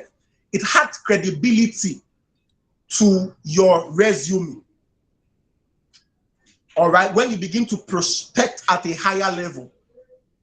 All right, so if you're a Nigerian, KPMG, Deloitte, PwC, you know, are organizations you want to target, right? Depending on the industry as well. So if you are not Nigerian, if you are Kenyan, you know, you're from Togo and all of that, just figure out the top 5 in any of the industry you desire and start pitching for internships, start applying for internships with them. And for many of you, this is literally what will set you apart from those who are not attending sessions like this. I'm really glad to have been mentored early, right? I remember several years ago, one of my mentors sat me down and said, Adeolu, your breaks are not for rest. Your breaks are for internship. Your breaks are not for rest. Your breaks are for internship. You cannot afford to go home and all you want to do is Netflix and chill if you are really serious about the goal you're trying to achieve. In fact, the moment you're done with exam, your internship placement should already be sorted. Where you're going next to go and learn. Learning must be an active part of your obsession. Internships, very, very important. Undergraduates, recent graduates, internship. I cannot overemphasize this. It must be part of your short-term strategy. By the time I was graduating uni, of course, coupled with the strike action that is very prevalent in Nigeria, I had a cumulative of over 4 years of work experience. So imagine that we are out there trying to get the same job. We are both fresh graduates, and they look at your CV and my CV. One has a track record of delivering results for over 4 years with multiple organizations. And then you are just coming out from school and all you have on your CV are passions and hobbies and all of that. The question is, who do you think they will employ? Who do you think will get the job? Who do you think will be able to negotiate a higher pay? Please pardon me. Right? So I can't overemphasize this. Internship is your negotiation leverage and your competitive advantage, especially for those of you that either want to go stand on your own as an entrepreneur, or you want to climb the corporate ladder. There must be somebody you're learning from. There must be somebody or somewhere you are gleaning the requisite knowledge from. The next thing that I would grossly advocate is leadership positions. Yes, lead. If you're an undergraduate, lead, volunteer. Yes, lead. Don't just sit. I always tell my own proteges, you are not just going to school to learn about your field. You are also going to school to build the right network for your future. It is while you are a student that you have certain privileges, and I mean it, where you can literally solicit not just, based on merit, but also based on pity, because people are looking for students to pour into. Established entrepreneurs, established founders, established organizations are looking for students to pour into. So this is the time where you can get internships for free, you can get courses for free, you can literally write to top organizations and say, oh, this is who you are, this is what you do, all right, and that you would like to jump on board their program, but you have financial issue. So because they know you are not yet working, they can make certain allowances, they can give you scholarships. Very, very important I state this. So leadership position, get into school politics if you have a flair for it. Get into your organization, volunteer with your organization and strive to be in leadership positions. Strive to be useful there, right? ASN is an organization, right?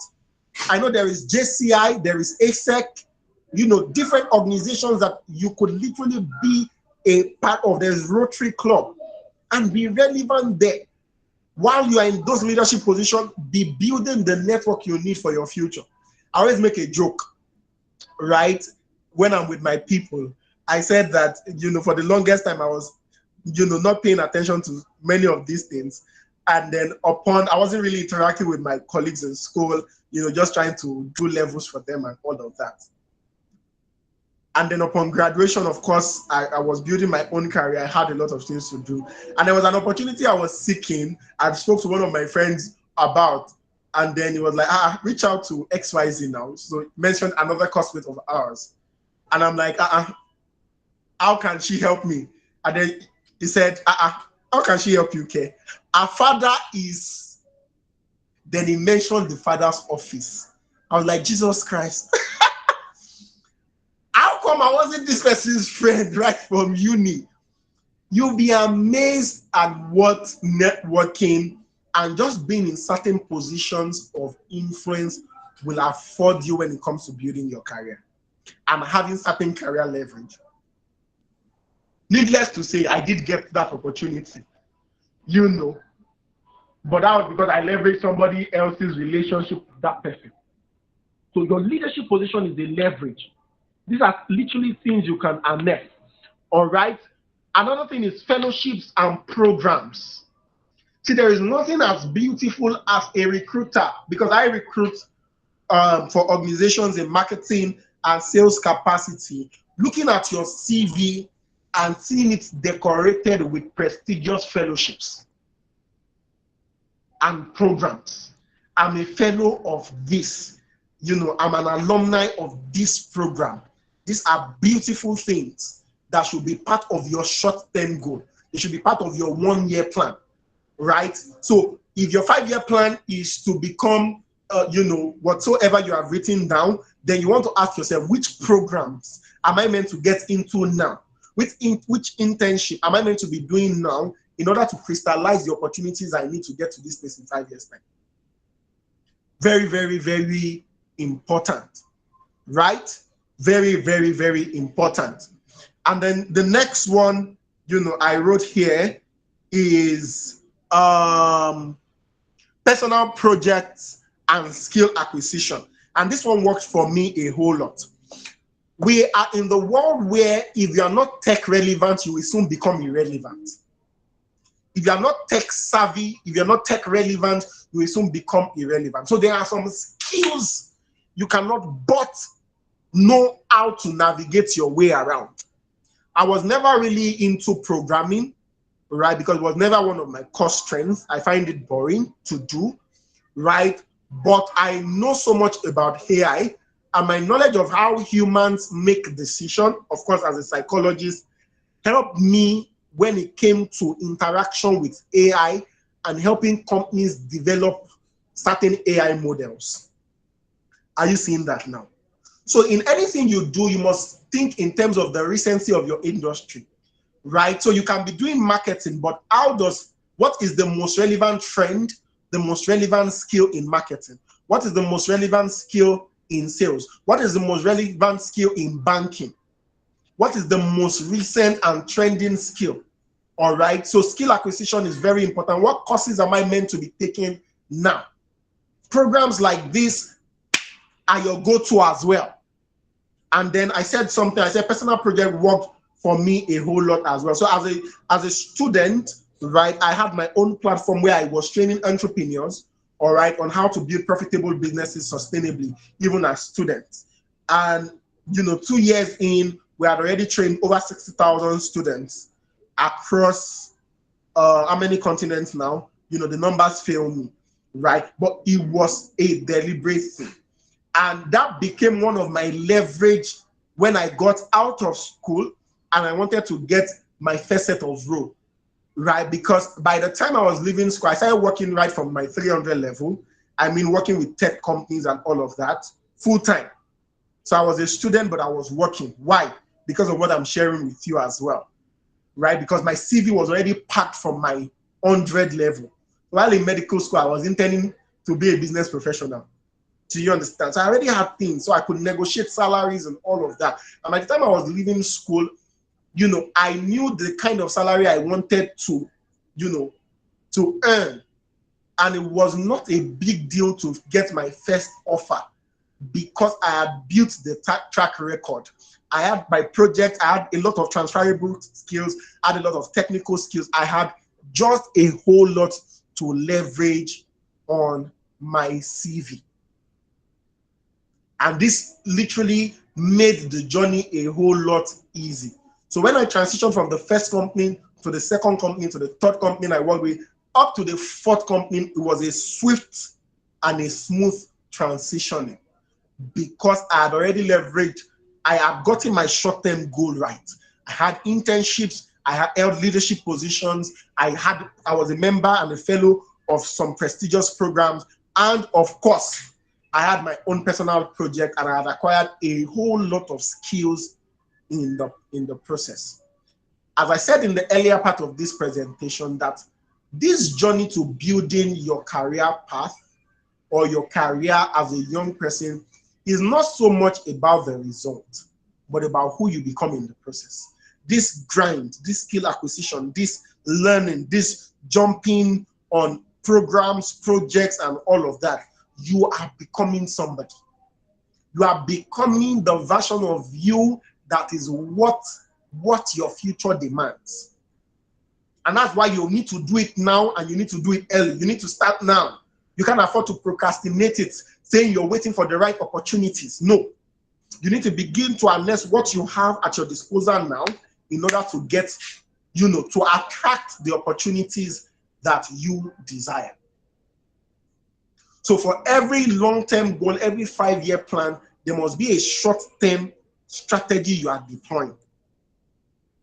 And for the baseline, these are the strategies that will work. All right? Internships, make sure they are relevant. Programs, make sure they are relevant. Leadership positions are relevant to seek. There are internships across board, whether it is the medical line, tech, name it. Internship opportunities now are bound that you can harness. All right, so let's go to the next. Is what positioning yourself for opportunities. So now that you are on that journey, now that you have your roadmap, your short-term strategies, the internship you want to do, some of you will have to sit down and really flesh it out, opportunities you want to harness and all of that. How do you make it easy on yourself? How do you make your upward climb fluid? All right. So these are a few things that I did for myself, even though when I started, LinkedIn was not really prominent. I didn't really harness LinkedIn, but I harnessed another platform that I will share with a few people that are interested in it. All right. But the first thing is LinkedIn optimization. I will, as opposed to just saying LinkedIn, let me say this: be prominent on platforms that your opportunity or your desired opportunities are bound or are advertised. I'll say that again. Ensure you are prominent. Ensure you are visible on platforms where your opportunities or your desired opportunities are advertised in their numbers. Nothing beats this, I tell you.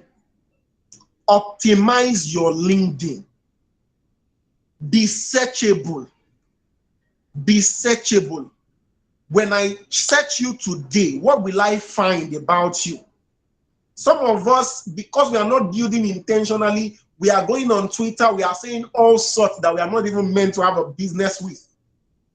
We are going on Instagram, we are posting all sorts we shouldn't be posting. We are not deliberate, we are not conscious. We have not realized that in today's world, your first resume is your social media. And I said it for a fact. Your first resume is not the one you submit during application. It is your social media. That's one of the first places people will go search for you. I was invited, 2 years ago to come become one of the consultants with Nigeria's, Nigerian Insurance Association, and one of the things that struck me was one of the regional managers came to me after my session. Of course, I got the role and said, the first thing I did was to go and search you. Who is this guy, and what does it stand for? And at that time, I wasn't really optimized on LinkedIn because I wasn't really using LinkedIn, right? But that was the first place I went to check. Even till now, I'm not so, really using LinkedIn, but I ensure that it's at least optimized. Are you with me? Ensure your LinkedIn is optimized. Ensure you are searchable. Put what you're doing, post updates. And this has nothing to do with whether you are introverted or extroverted. This has everything to do with the future you see yourself building and making it easier on yourself because you are visible. There is nothing as amazing as being caught saying the things that are relevant to your industry. So where you are now, based on what you know now, what are you saying? Who are you teaching? What will we find about you if we choose to search you out there? If I go on LinkedIn to search you, what will I find out about you? What are you about? What have you achieved? What are you doing with your time now? Very, very important. Very, very, very important. All right, so optimize your LinkedIn. Ensure that you are posting, you're saying something. Listen, there is nothing that is too small to put on LinkedIn, to put on Instagram, to put on Twitter. I know recruiters that don't recruit from LinkedIn, they go on Twitter. Yeah, I have proteges who have gotten roles based off what they are teaching on Twitter. So share with your world, teach your world. You are not too small or too inexperienced to teach. What do you know now? There is someone who does not know it. Start teaching, start talking about it. You want to be a financial analyst? All right, start talking about what you are finding out. See, there is nothing as beautiful as positioning yourself as a learner in your industry. Someone who is curious, someone who is obsessed, someone who is consistently learning. So that when people in your industry want to learn the newest recent trends and all of that, they can bank on the fact that your profile will give them what they need. Trust me, you will not send a CV to anybody to get a job. To get a job. I've never sent my CV, by the way, as the first point of entry as far I'm applying for a job. It has never happened. Well, maybe my first role. My first role, yes. And that one even came by referral. So it is after we have negotiated everything and we have completed everything, we've seen you, we like you, please send us your CV just for documentation. And this was one of the things that I did. Because when you come to me to talk about opportunities and all of that, you're coming to talk to me from the abundance of what I have written and how we align, based on what we are trying to achieve, what your company is trying to achieve. So it makes it very, very easy. So be optimized on LinkedIn. The next thing, that I wrote in here is that be very deliberate with your volunteering, right? Internships and volunteering, right? Many of you will get your first role from this.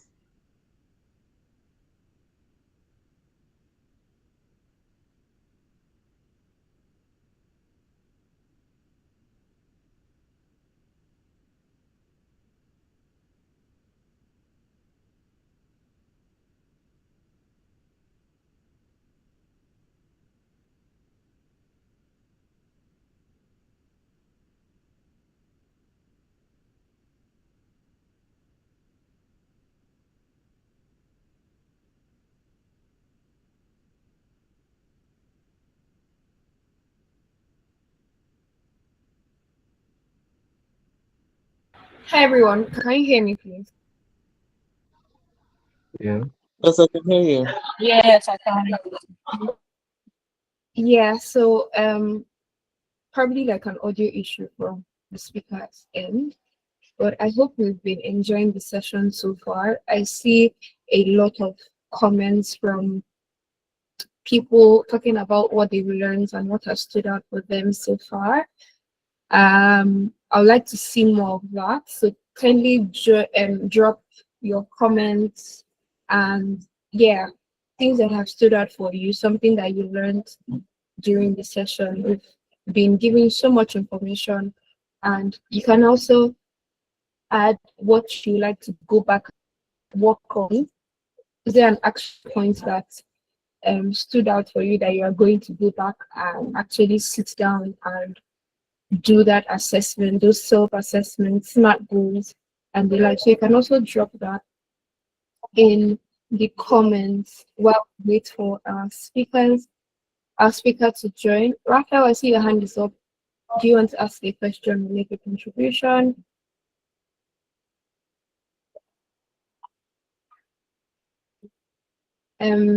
Robert says, I learned that it is important to take advantage of growth opportunities and also try to create visibility around what you do or what you are interested in on platforms where your potential employers are. Yeah, that is so important. And I think he was currently talking about how that most of his roles, most of the job opportunities that he got access to was through referrals within his network or someone seeing some of the things that he has posted on his social media platforms and reaching out to him. I also have like a similar experience. A lot of the job roles that I have done so far in my career came not as a result of me applying, through referrals and through like opportunities that came within my network. Someone just speaks to someone about me and I get a role. So that is why it is important to place yourself. Don't use social media to just post any random thing. Like, be strategic with, especially your LinkedIn, be strategic with how you utilize that platform. And you see a lot of testimonies about how people land roles from LinkedIn by just being consistent in posting, giving value consistently. So you can adopt that mindset that your social media is another place where you you don't just like talk about what is happening in your life or something fun that you are doing, but also positioning yourself strategically to get opportunities for your career. Right. Jumoke says that I learned that I'm not just going into the university to learn about my field alone, but also to build my network for the future. Very true. He talked about how that he met somebody, someone referred him to someone that could help him with a particular job opportunity. That person was his classmate that he probably had overlooked, right? But him like reaching out to the able to get that opportunity or that job. So don't just look at your classmates as I know them, I'm familiar with them, and there's nothing much they can do for me. You might be very wrong. In fact, you are very wrong. The people that are your classmates today would go on, people in your department, in your faculty, people you see in your hostels can go on to be founders, CEOs, managing directors in 5 years, in 3 years, right? So do well to maintain a good relationship with as many people as you can, and offer value in return. Don't just be the person that is leeching off of your friends. Be that person that they can also come to when they need support, when they need advice, when you can even introduce them to a community like African Student Network and say, okay, this is where I feel like outside of what we are taught in class, I can gain information, I can gain relevant knowledge that will be impactful in the long run. Now, the world is evolving beyond you just getting a degree, having a bachelor's in whatever field, but you having transferable skills, right? And these transferable skills are the things that we are dedicated to teaching you during these ASAP programs. So I'm glad that I'm seeing a lot of people taking notes. I'm seeing a lot of people dropping the nuggets they've gained. So it shows that we're paying attention. And while it's important to pay attention to write notes, it is more important to take steps, take action, right? He has talked about SMART goals. You can take out time during this weekend. Tomorrow is Sunday when you are back from church, or if you are home, you can write down your 5-year career plan. Make them smart, make them specific, make them measurable, make them actionable. Do stuff that would like set like the trajectory for the next 5 years of your life. So I'll still read some more. So Oluwayemisi says, I'm going back to work on my visibility and social media platforms where opportunities I desire can be attracted, and to rewrite my goals using the SMART metric. That's very beautiful. Adeolu is asking whether we can get access to the slide he used during the session. I believe he will be willing to share. We'll get that to you via email or on the WhatsApp group. Let me scroll up for more comments. Mohammed says, the fact that outlining your goal alone is not sufficient, but you need to be specific. Yes, you talked about you being specific when you're writing your goals. Is there somebody that you can measure this goal after? Is there a timeline you are putting to this particular goal? That's talking about time bound. So that is why it is important that we don't just learn about the SMART goal, but we go back and implement using this SMART goal setting framework. Let me see. Abigail says, for any long-term goal, there must be a short-term strategy that you must deploy. Very important. You don't just say that, oh, in 10 years, I want to be a global speaker. What are you going to be doing in 6 months? What steps are you going to be taking in the next 1 year?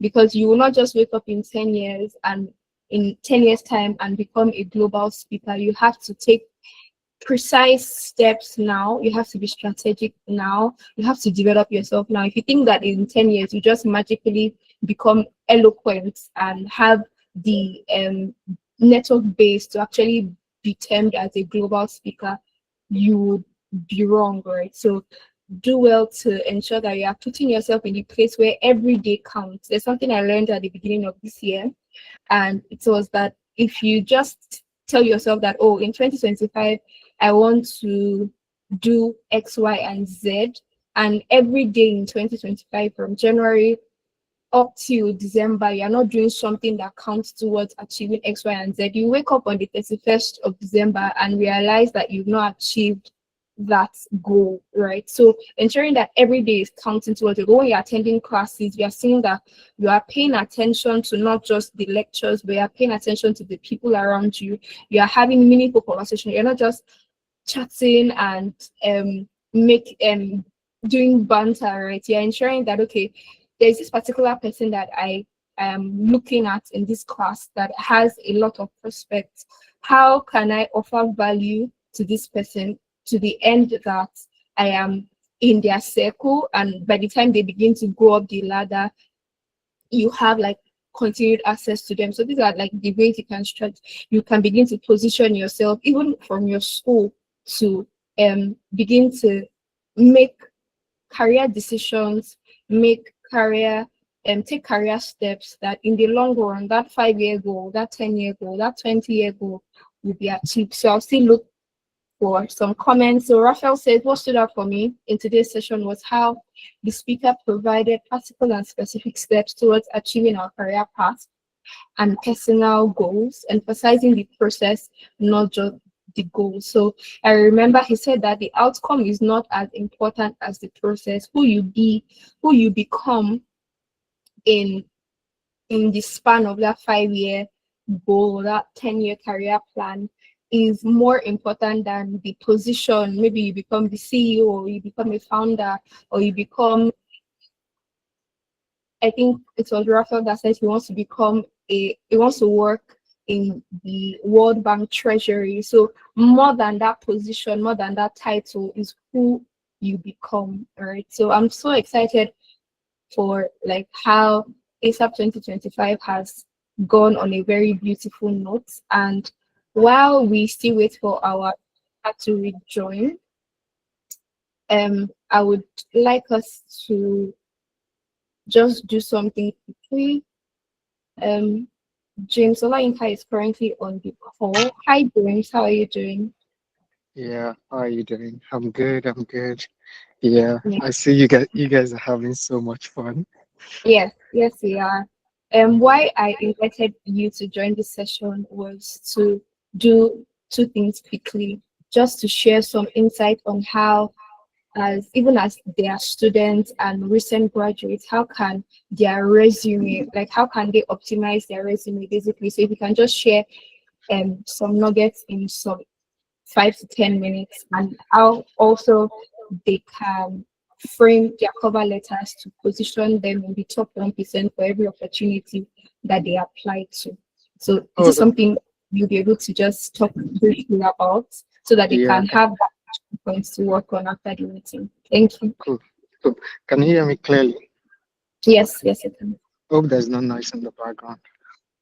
No, not really. Okay, cool. Yeah, so thank you very much. Wonderful.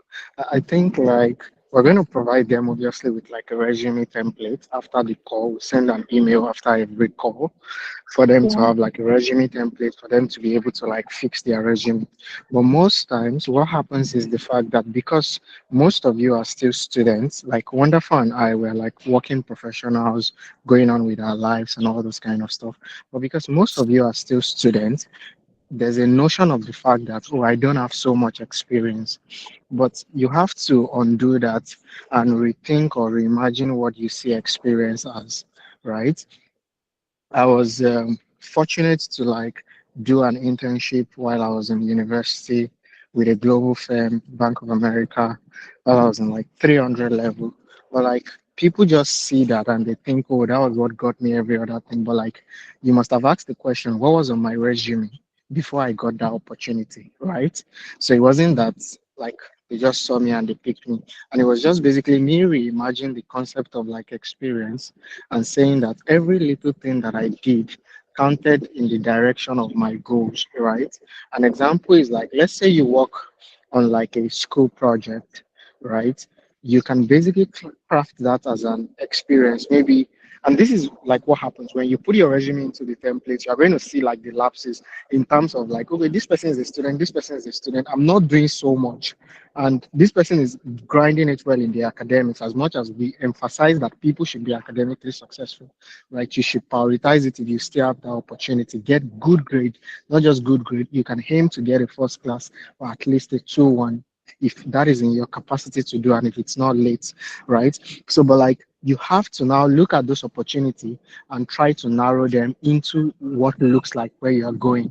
Another instance is basically the fact that when you notice the lapses in the fact that there's not too much of things on your resume, the question is, okay, so what can I do now between where I am and where I want to be in order for me to get the opportunities I want to maximize? And I think she was talking about something about the journey of you doing something as much as the end results matter, the process also matters. And it's like asking this question of like, okay, where am I going? And how can I get to that destination? Because the process is as much as important as the destination.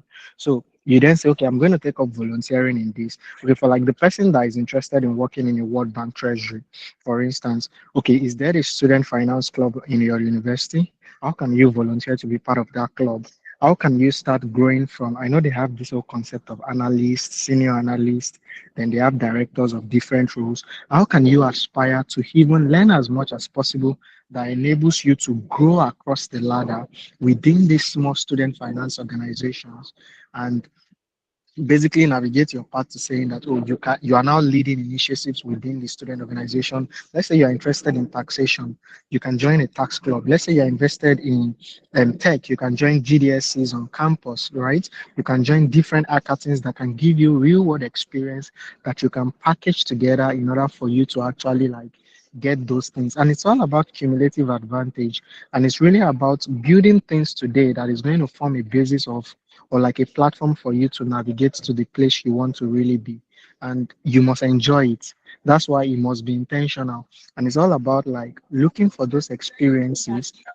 Sometimes it's not about I want to get into the big four. I want to get into like a global firm because that's what everybody wants. Like, but you don't just jump and get into World Bank. You don't just jump and get into Google. You don't just jump and get into Bank of America.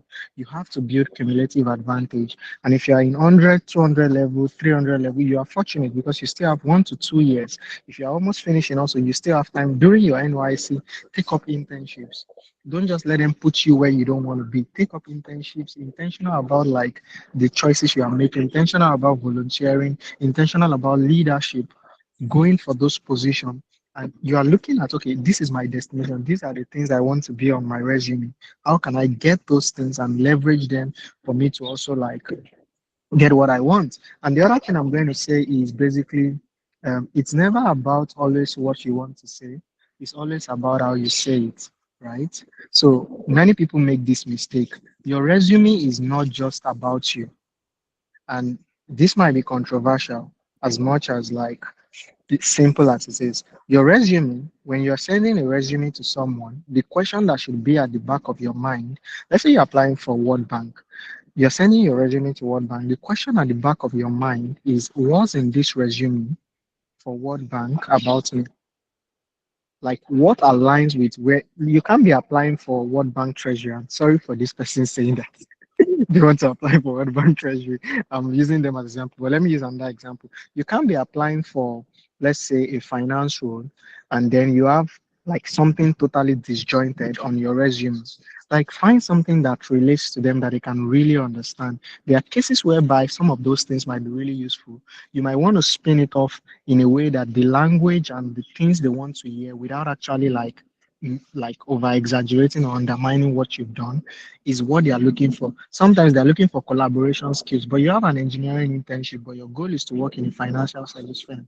So how can you do that? Okay, you know that they want attention to details. How did you mirror attention to details within your previous experience that you can use to create a narrative, not just a routine on that particular role that you did before? So that's the concept. So resume entirely, as people say, okay, it's about you, it's about yourself.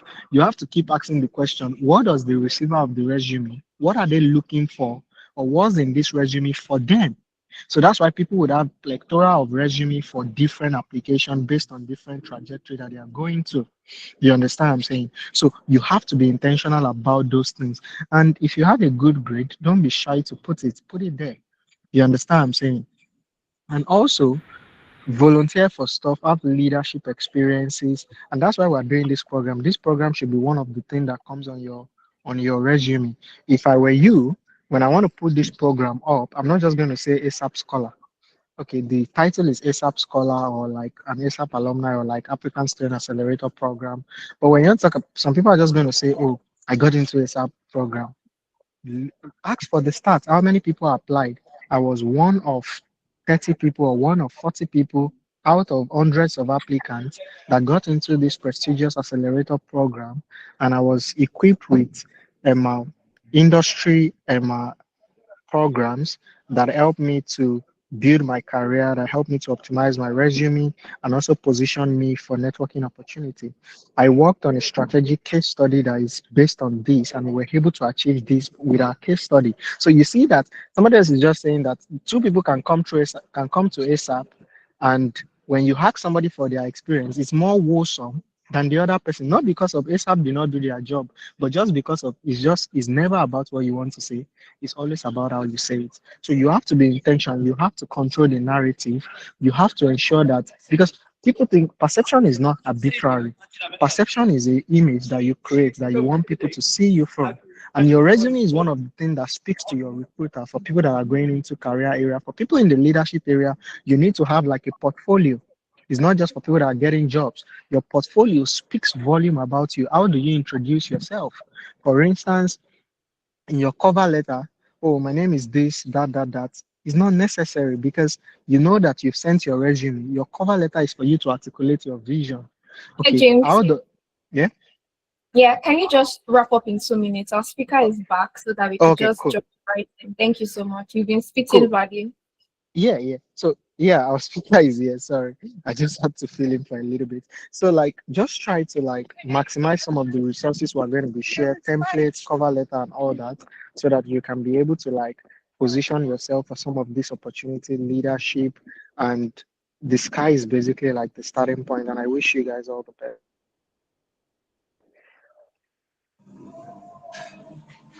Thank you so much, James. Super grateful for you to jump in and give so much value in a short time. We're glad to have our speaker back in the call. So he'll just be continuing this very impactful session and wrapping up. Thank you. Okay. So, thank you so much, James, for quickly stepping up and standing in. Amazing points you were making. You know, I was wild. I honestly wanted you to just continue, right? So, please, sincere apologies for that glitch. I had a technical malfunction here that I quickly had to sort out, to enable me continue with the session. So please, so sorry for that glitch, right? I hope I'm forgiven. Can I continue? Sure. Yes, you can. Yeah. Welcome back. Please, to the organizers, this is really, really not a culture. It was just an unanticipated glitch in one of the connections here, right? So apologies once more. Okay, so I'm just going to wrap up with positioning yourself for opportunities. James, was making really, really valid points, using very simplified languages to help us with, crystallizing or achieving, ending up in the destination we desire for, ourselves, right? I think I stopped at, personal branding, right? So the reason why I included this is very simple. In today's world, right, every single person is a product.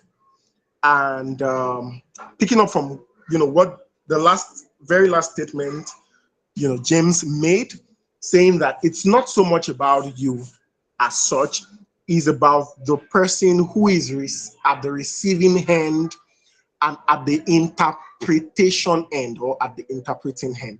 And this is why there's a need for you to seek to control how people see you. Let me put it that way. So it's one thing for you to be something, it's one thing for you to know so much about, a particular thing, your field, finance, it could be tech, it could be anything. It's another thing for other people interacting with you to see you as what you are positioning yourself as, or as who you are, as I'm seeing your competence for what it is, interpreting your competence the right way, saying that this person really does have this skill and can help us get and achieve the results we desire.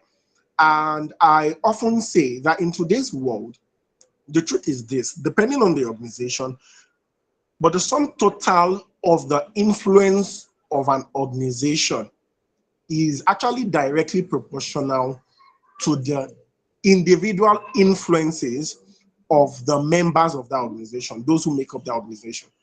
I'm going to use, for example, right? Many of us are familiar with, network marketing and, or let me not use network marketing. Let's use Dangote Cement, for example, right? So in Africa, we have Dangote Cement. I think we have Elevant. We have many of these other organizations. What do you see people doing now, right? Employers are not just looking to employ just anybody, all right, to just fit in and, perform some set of tasks. They are looking to employ what I call multidimensional human beings, multidimensional professionals who, by virtue of their individual influence, can affect the company's bottom line. So they're not just thinking about you, they are thinking about what you represent, what you can do, and your influence can help the organization achieve. And this is why personal branding is important. Personal branding is literally your opportunity to craft how people see you deliberately. Because when you're not saying anything about yourself, the truth is people will assume who you are not. And at, the very worst, you just go into oblivion. All right. So every single young professional right here on campus, it's not just enough to be doing the things you're doing. It is very important that in doing what you're doing, you are documenting the journey. You're documenting the process. You're documenting the process you are, the processes, in your growth or on your journey to building whatsoever you want to build. This is very important because this is what the sum total of all these activities and the perception is what helps you form a formidable personal brand, where people are saying, okay, the finance space, we're looking for a student in the finance space. Something happened recently here in Nigeria where I think the Nigerian president wanted, a young person to fill in an advisory role and all of that. And then just went to, consult and then picked, I think, the president of UI's tax forum or something, right? And that's the power of being, in the right community and being visible. But it wasn't just about her being visible or being the president. It wasn't rather just about her being the president of the organization. It is that there was a documentation of her journey. Right before she became the president, what was she saying? What problem was she solving? How much knowledge, how much has she demonstrated the knowledge she has in that industry? So this is very, very important. In today's world where social media is an integral part of many organizations' recruitment process, you have to be found saying the right thing. You need to have a personal brand so that you're not just giving your organization just your technical competence, but also your ability to influence people in a way that it affects the company's bottom line. All right, because of my time, I won't delve so much into this. All right, and then of course, the next thing is customized application. Customized application, because of how much, the previous speakers, said, our founder, I learned, is the founder, I will not go so deep into the whole resume and, customization of applications and all of that. But the bottom line is you need to send that application. You need to apply.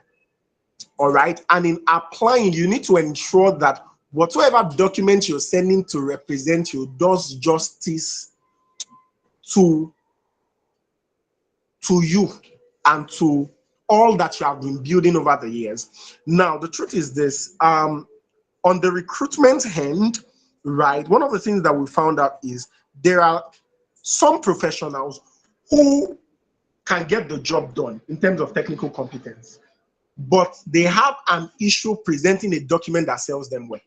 So while the previous speaker spoke about the CV not being about you, and I get from the standpoint of the explanation, your CV primarily is a sales document, all right, that sells you from the perspective or from the lens of the recruiter's need. That's the simplest way to define it. See your CV as a sales document where you are the product. However, you are not just talking all about yourself for talking about yourself's sake. You're talking about yourself in light of how you can be of value to the organization that is recruiting. So it's not just saying anything and everything. It simply means for you to create a CV that is effective, a CV that converts and gets you interviews, you must first understand why the company is recruiting, for what are they recruiting, that is the job description, of course, which is always in the advert, right? And then what is it about the company and your skill set and experience that aligns with the problem they are trying to solve. So it is presenting yourself in light of the problem the organization has or have and the problem they want to solve. This is very, very important. And that will lead me to, some essentials. I know that last week I said quite a number of things on what should be in your CV, and whatnot, especially as young professionals. And I really agree with the point of, how you see what experience is. The truth is this: if we have followed the stepwise flow of this session that we are having, whether you have worked full-time or not, you already have experience. That is, if you follow it. Because experience is not just what you learn within the confines of an organization. Of course, it is what you learn within the confines of an organization, but it is also what you learn at every phase of what you are building. And what do I mean by that? I'm looking for a simpler way to explain that, right? So, for example, what many people call experience is, I worked at so organization as this, and this is what I was able to achieve, in terms of responsibilities and all of that. But the truth is this: that is not the only experience that matter when it comes to recruiting, a fresh graduate and, undergraduate or an entry-level position. In fact, what we often look out for are the transferable skills and competence you've gathered right from your undergraduate level. Is this person a leader? Is this person resourceful? Is this person assertive? Is this person coordinated? So if you were probably the class governor and you were able to champion an organized, classroom setting, ensuring that lecturers, show up on time, you were able to facilitate a seamless learning experience for your peers. That is an experience that could matter depending on the role you are applying to. And one thing I found out from years of reviewing CVs is that many times it is not so much about the experience, but how you word it. That means you can have one experience and you can really word it and customize it to fit different job application. So it's about the customization of the experience to show that this experience is relevant to the problem the organization is trying to solve. But because of our time, I won't move, so much into what the previous speaker has, said. I'll just touch on a few things when it comes to, resume tips, how to build an effective resume, and I will also share some resources of my own as well, if the organization permits. All right. So if you're an entry-level person, an undergraduate, a recent graduate, I am actually not expecting your CV to be more than a one-page document, a one-page format. Except, of course, you already have on the job experiences, maybe your internship experiences that, you've been able to, over the span of your undergraduate year, you're in 100 level, 200 level, you've been interning and all of that. And so you have enough experience, to make reading your CV worth my while as a recruiter. So if you're just starting out and all you have is leadership experience, volunteering experience, and all of that, just in your own best interest, keep it at one page and make it very, very persuasive. And yes, the second is, action verb. It's about how you word the CV. It's literally about the presentation. how you present and how you see what you've done. All right. And in all honesty, if you don't know how to word a CV, just go on LinkedIn and watch and read how people word the most, allow me use this word, the most basic achievements. You must be a master when it comes to the use of word. And you must be able to use, power words and all that. For time's sake, I won't be able to delve too deep into this. All right. So I also said here that, focus on, if you don't have any experience at all and you've handled leadership positions, volunteering and all of that, then focus on the transferable skills on that job, all right, or in that role. So focus on transferable skills, all right, from your leadership positions, from projects. If you have a very solid academic standing, you want to infuse it. Literally, see your CV as where you should put every single thing that makes the recruiter see you as the best fit for the job in a concise manner, so that you're not expanding beyond the one-page format. All right. So if you have been volunteering, your volunteering experience should go there.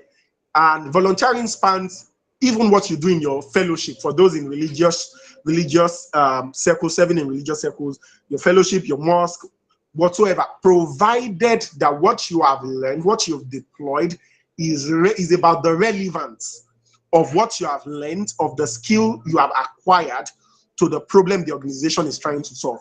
So when you think CV and what you should put there, think about relevance to the problem the organization is trying to solve. So I agree, it's not about you, it's about the problem the organization is trying to solve and how you can come in to help them solve that. All right. So the next thing is quantifiable achievements. Use numbers, use percentages, right? If it is not just enough to say, you led your class, like the previous speaker was saying, and he put very beautifully.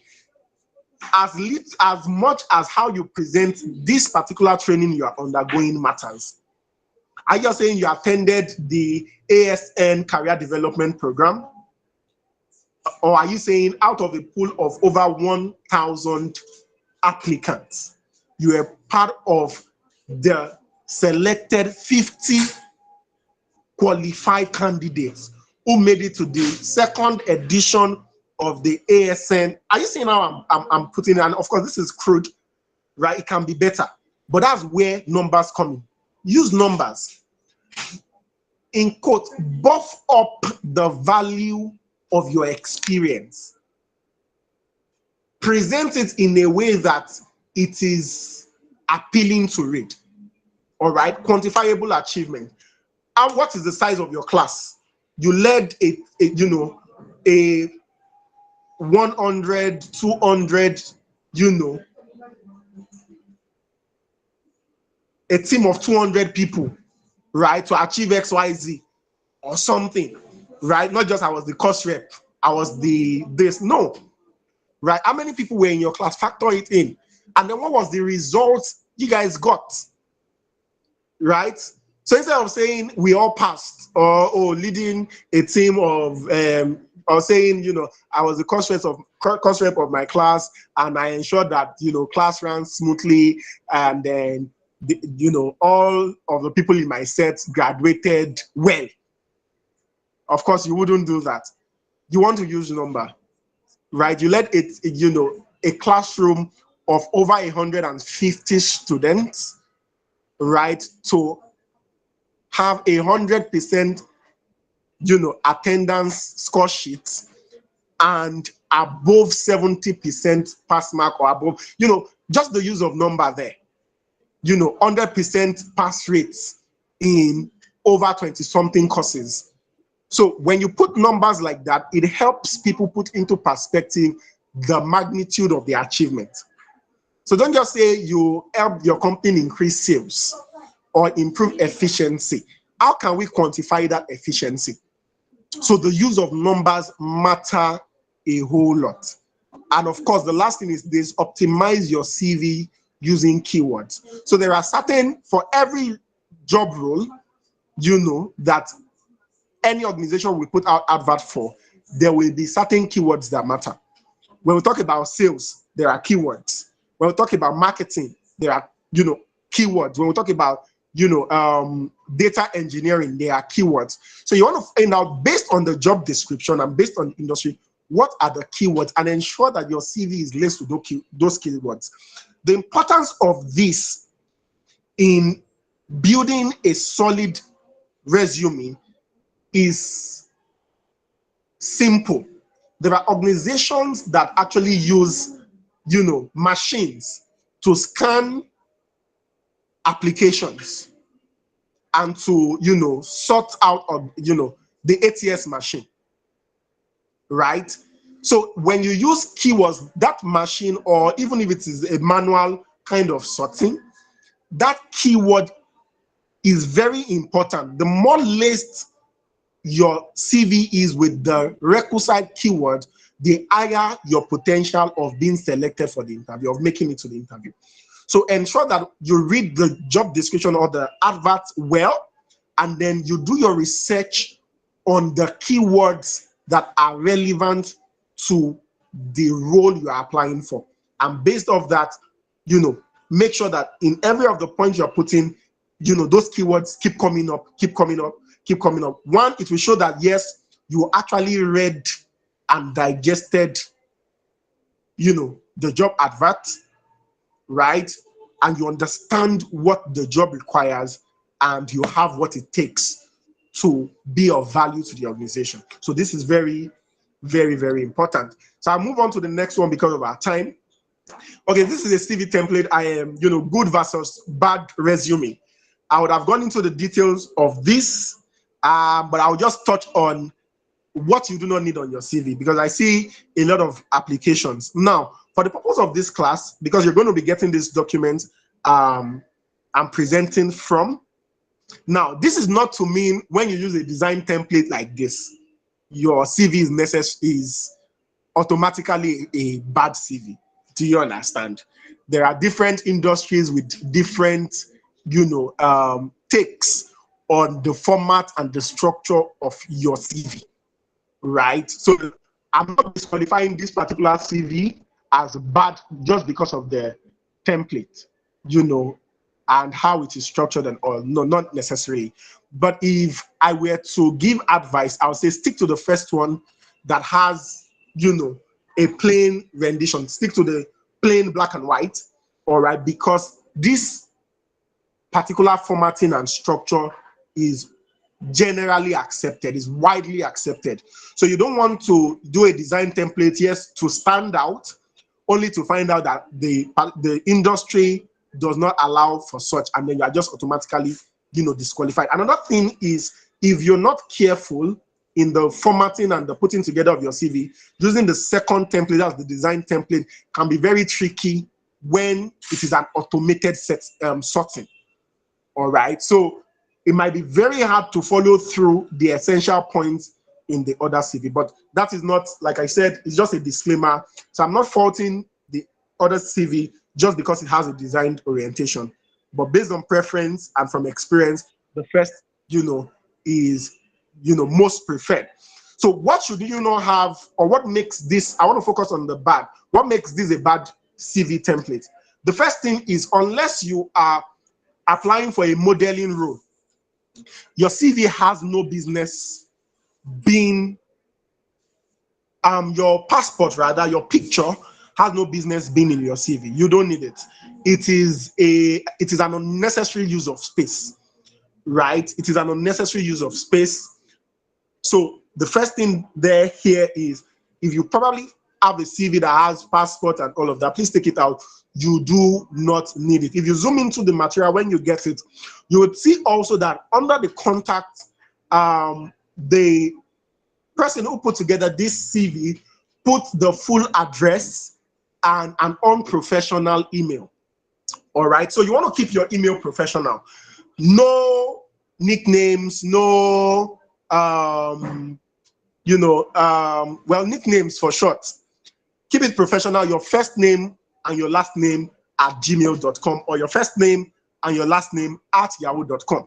All right, and then your address, you don't have to state your full address. Your state and your country is is fine, is good to go.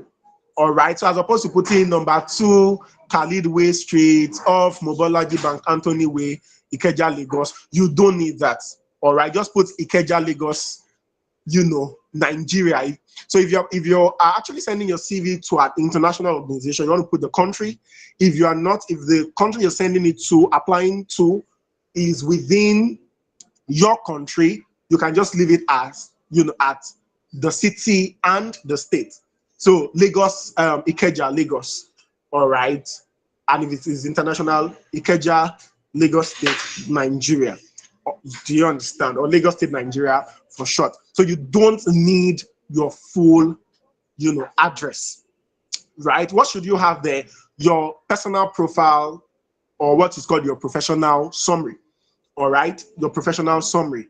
I'd rather go for the professional summary than, I've seen CVs that what they wrote is more of personal objective or something, personal objective and all.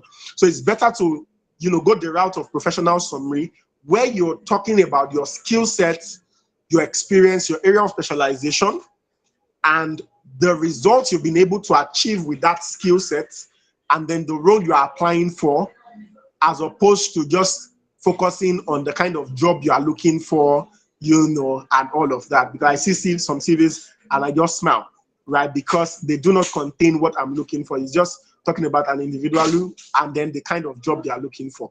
So your professional summary should feature your skills. As an undergraduate, as a graduate, you want to talk about, your educational background there in summarized version, right? A resourceful professional, or a recent graduate, with a degree in, marketing or sales, something like that. And then your skills, your area of specialization, the results you've gotten, and then the role you're applying for.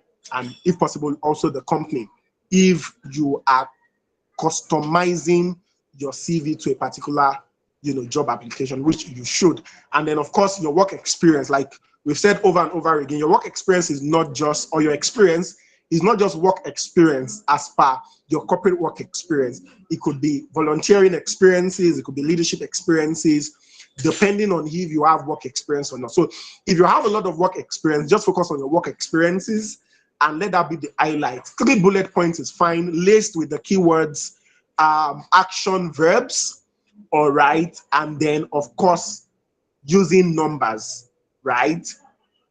3 bullet points, maximum of 5 bullet points, structured in order of recency, all right? In order of recency, and the consistency must be there as well. So your CV must be in order of recency. So it must be the recent to the farthest, right? And if you have more than 3 employments and all of that, keep it at 3. The 3 most recent,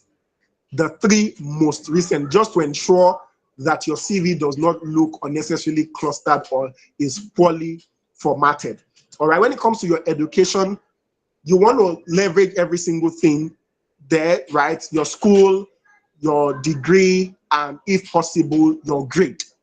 All right, your grade. If you do not have any work experience and all of that, this is where you want to highlight certain relevant courses to the job. So for example, let's say you are applying to an analytics role and you've probably gotten an A in all your statistics courses and your IT courses and all of that. You might want to list them out, like statistics, this, introduction to statistics, you had an A, introduction to this, do you understand? So there are things that you can transfer either from your educational background to make your CV what, the recruiter's time, right? So you want to put it there, right? If you have certifications, please, it wants to go up there. All your certification, your project work, right? You want to go in there, do a little bit of this description of your project, provided your project is relevant. Please, I will say again, relevance is relevant to the role you're applying to. If your project doesn't have anything to do with the role you are applying to, please leave it out and just leave it at education, your grade, some relevant coursework, and then skip to certifications, and then talk about your leadership experience and all. Reference on your CV. The truth is you can skip your reference, right? Because what you put there eventually is still available on request, right? So to ensure that you are maximizing the space you have, you can skip your reference and then now focus on skills. If you do not have, technical skills, focus on soft skills, right? And then another thing you'd see, in this, I see a lot of people, try to do some some designs when it comes to quantifying how good they are in a particular skill. So you see something like communication skill, and then you see dot, like more or less like 8/10. And then you see persuasion skill, dot, like 7/10, and all of that. You don't need that. That's just the truth. You don't need to do all that. Just list out your skills. And for me, what I always, advise is also, if you have enough space, you could do a little bit of a summary of the acquired skill and the results you've gotten with it. Do you understand? So for example, let's assume that, you, from being your course rep, you've acquired some, presentation skills. So you know how to use Microsoft Word, Microsoft, PowerPoint and all of that. And you are very well spoken when it comes to your oratory prowess and all of that. You don't just want to write, communication skills and just leave it at that. All right. If you have the scope, you could go a little bit in depth in doing a one-liner or maximum of 2 lines of explanation of how you deployed the skill and the result you got. This just helps buttress your skill. All right. But if you do not have enough space for that, then that should come in your cover letter. All right. So that's why many times you have a CV and a cover letter. Your cover letter is simply the document that helps you buttress your CV. So there are points you cannot emphasize on your CV because of the format and the structure. It's meant to be concise. It's meant to be scannable, right? You want to ensure that those details are emphasized in your cover letter. All right. And as the previous facilitator said, you don't need your name on your cover letter. That's already on your CV. And even the formatting of your cover letter, all of that should have been sorted. You should just go straight to the point. How you got to know about the role, right?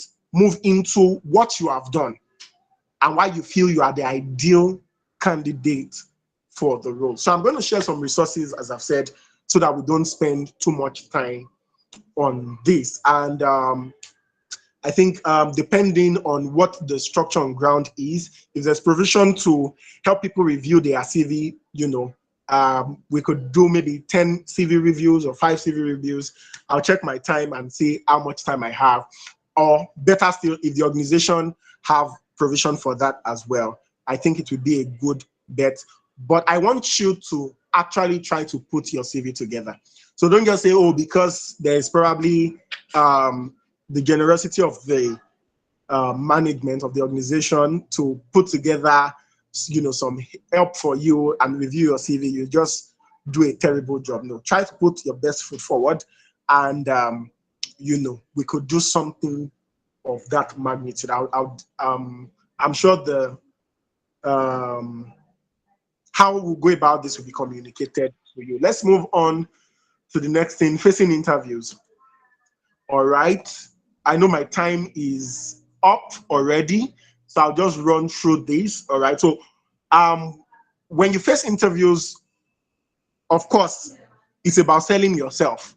All right. In light of the problem the recruiters have, right, or the organization is having, right? So you want to know what the average recruiter is looking for. All right.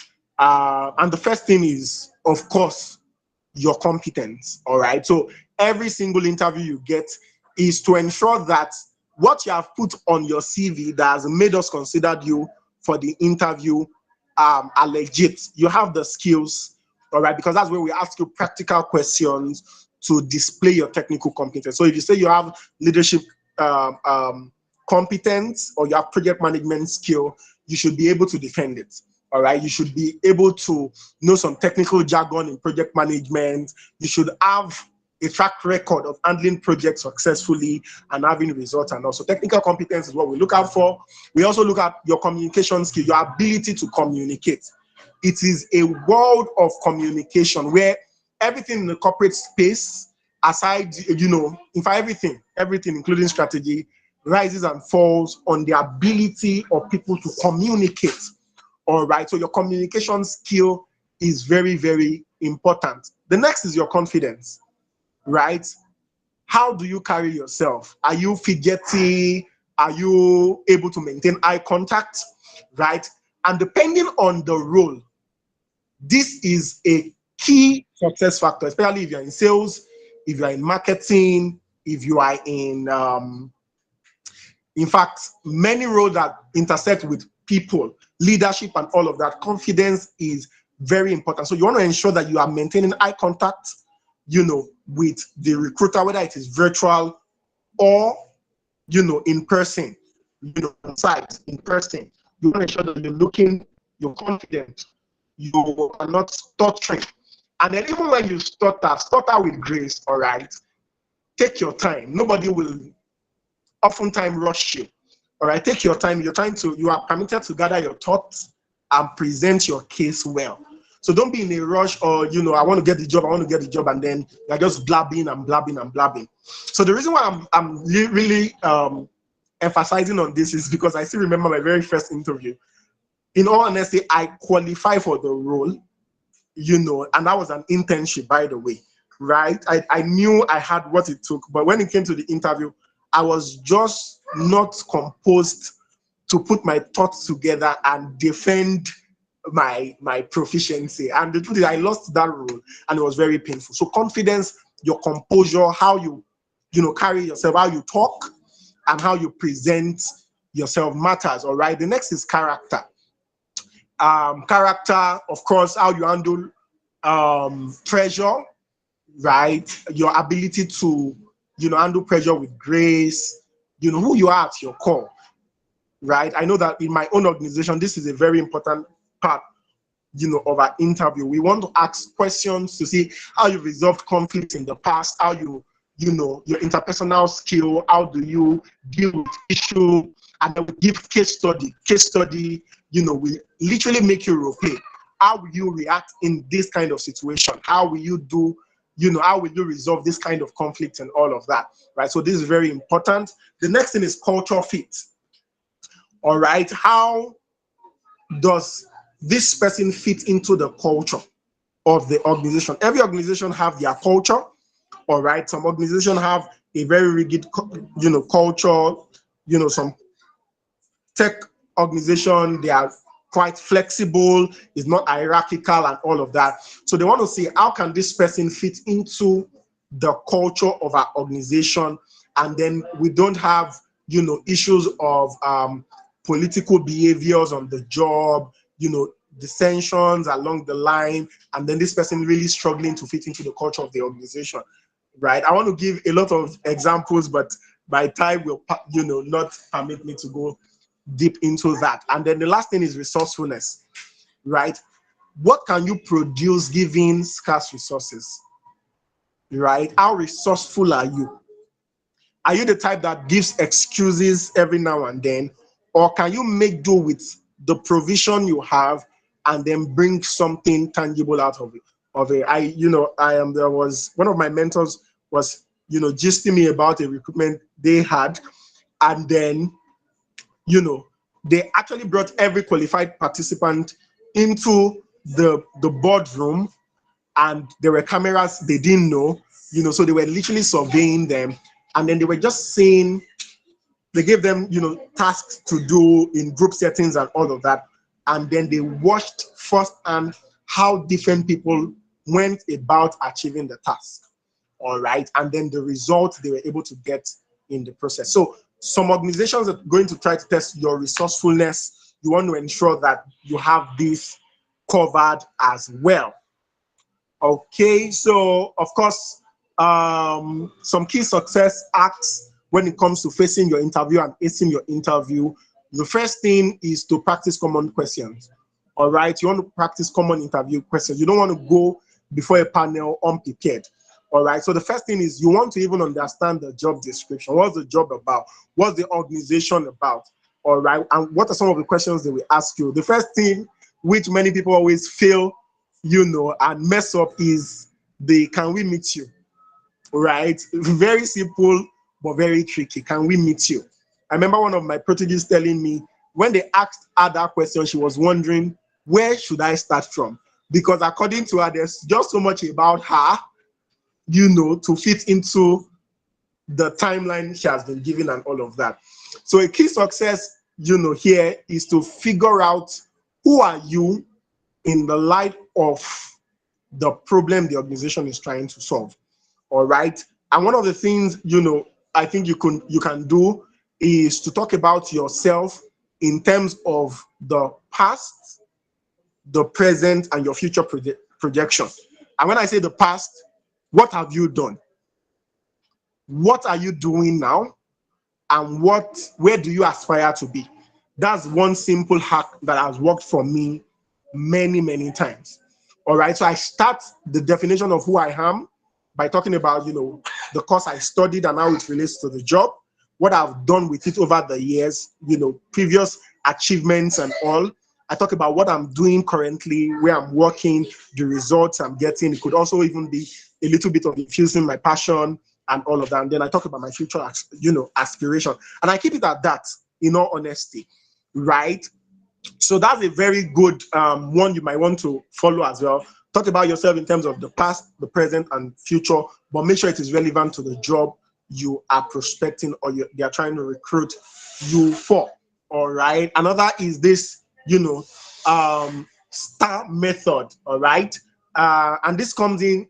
The truth is, most times when they are testing for your competence, this works a whole lot, right? Because for most of the roles, they want to test for technical competence. So you want to talk about the situation, all right, the task, and then what you did, that is the action, and then the result.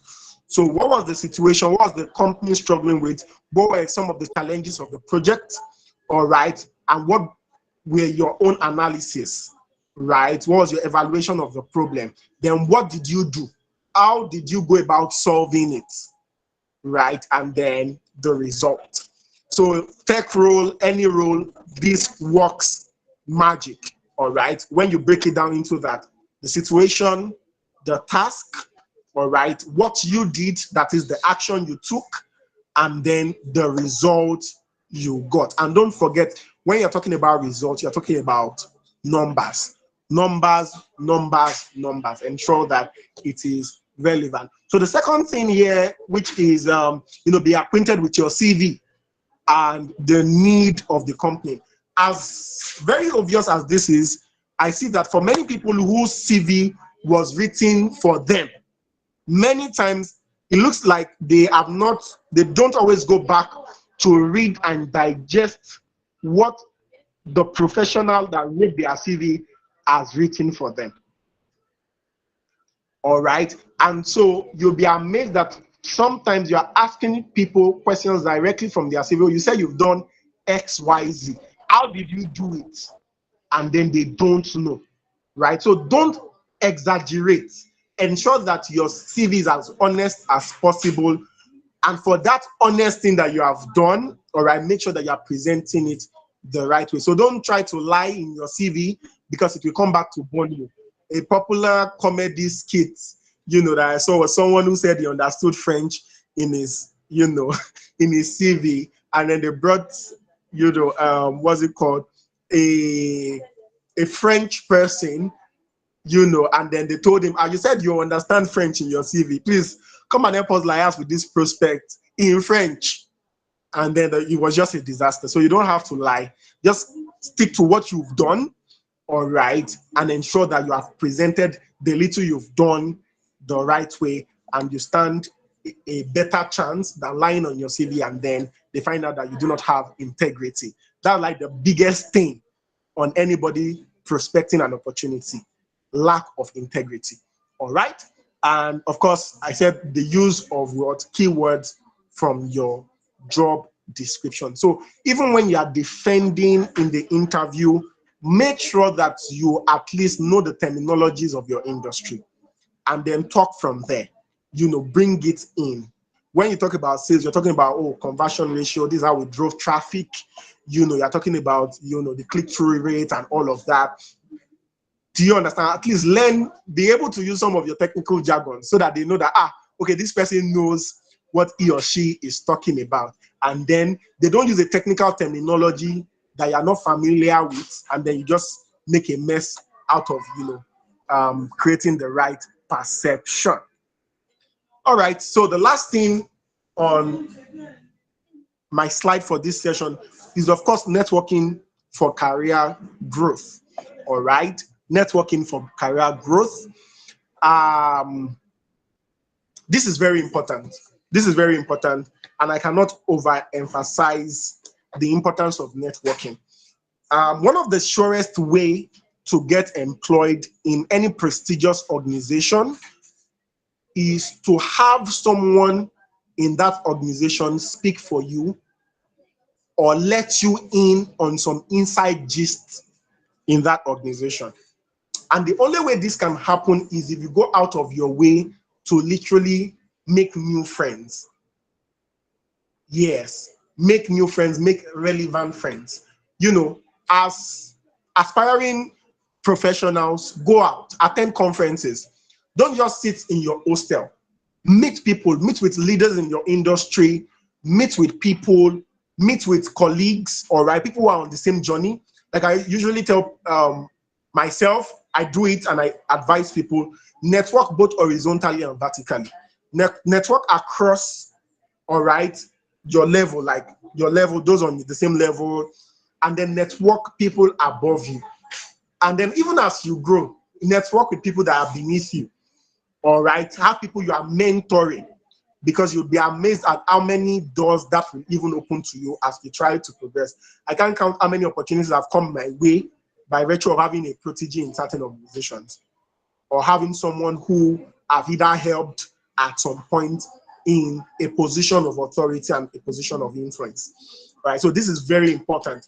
And I wrote here, I said, networking isn't just about collecting contacts. It's about building genuine relationship that help you learn, grow, and thrive professionally. So whether it's a quick chat after a class with your colleague, or a LinkedIn message, right, or a conversation at a career fair, every connection is a potential bridge to opportunities. So stop keeping to yourself. Stop saying I'm an indoor person.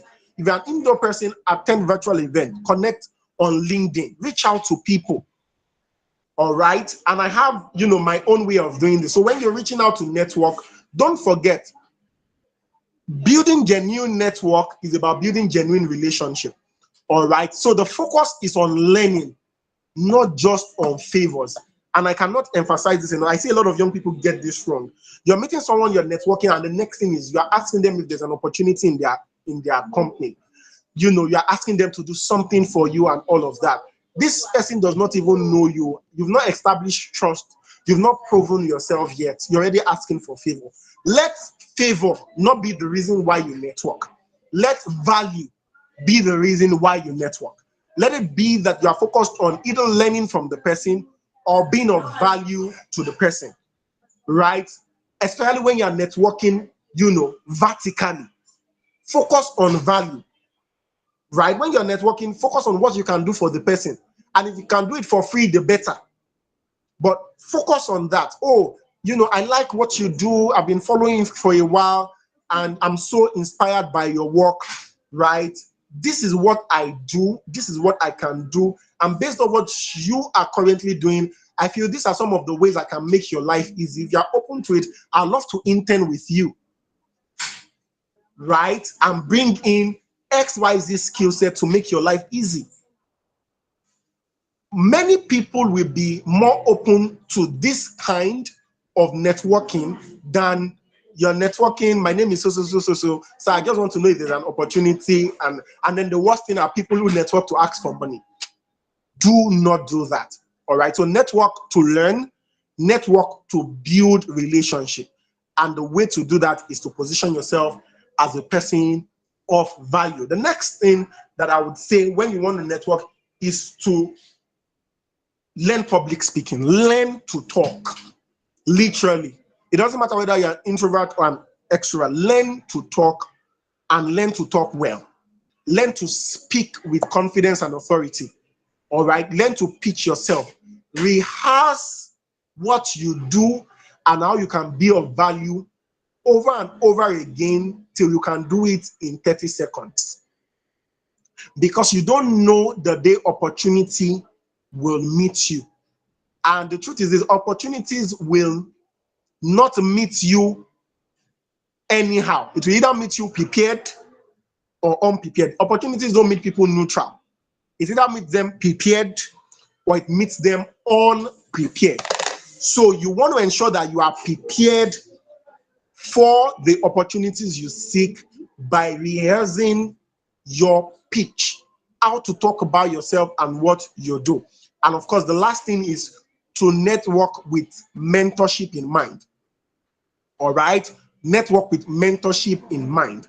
So when you're networking, you're looking at how can I learn from this person and how can other people learn from me. All right. So networking at its core is a value transaction from one person of value to another person of value. So don't make your networking don't network from a parasitic standpoint, from a parasitic viewpoint. Network in a symbiotic way. Network with value in your mind. All right. And trust me, this is one effective strategy to getting unadvertised roles. The person you've networked today, as I said in that slide, can be your potential bridge to your next opportunity. So right there on your campus from 100 level, don't forget I use myself as an example. There was an opportunity I was prospecting, and then I got to know that a coursemate of mine, has her father as the decision maker in that place. Imagine if she was like one of my best friends.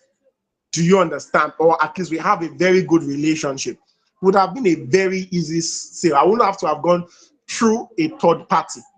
All right. So this is very, very, very important. So network with people, 100 level, 200, meet people, go out of your room, attend conferences, and then follow up. All right. When you meet with a new person, ensure you follow up, provided you have established how you can be of value to the person and the kind of value you are expecting in return, like the person has that, then please follow up and then nurture the relationship. And nurturing does not mean being a nuisance in the person's DM.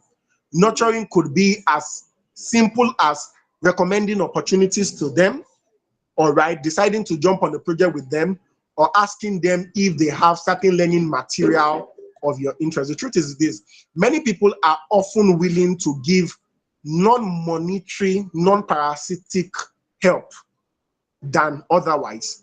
All right. So networking could be, oh, sir, I'm trying to work on this, and I know that this is your area of specialization. Could you spare me some minutes of your time to discuss, and put me through, or give your own opinion on my findings and all of that? That's networking. That's literally networking as well. All right. So you're not reaching out, oh, I just want to check up on you. I just want to check up on you. That's not the only way to network. All right. So maybe the first time you're checking up to follow up, but subsequently, let it be value-based.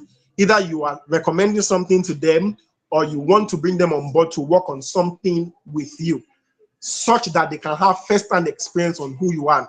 And if an actual friendship results from this effort, then that's fantastic. All right. So focus on the relationship you are building and nurture that relationship well. It will help you in the nearest future. And relationship nurturing actually starts from your undergraduate, from your undergraduate level, right? In conclusion, I said career success is self-awareness plus intentional planning plus goal setting plus continuous learning, not being obsolete, all right, plus networking, meeting the right people for the right cause and being of value to them. So as I bring this to a close, I'd like to say to you that this whole thing we've spoken about in just a couple of hours is not a sprint. It is a marathon. It is not something you just say, oh, I've planned my career and that is all that there is to it. It is daily intentionality, daily planning, daily execution, daily iteration, daily improvement, transitioning when you need to, all right, and deploy and exerting yourself at every point in time.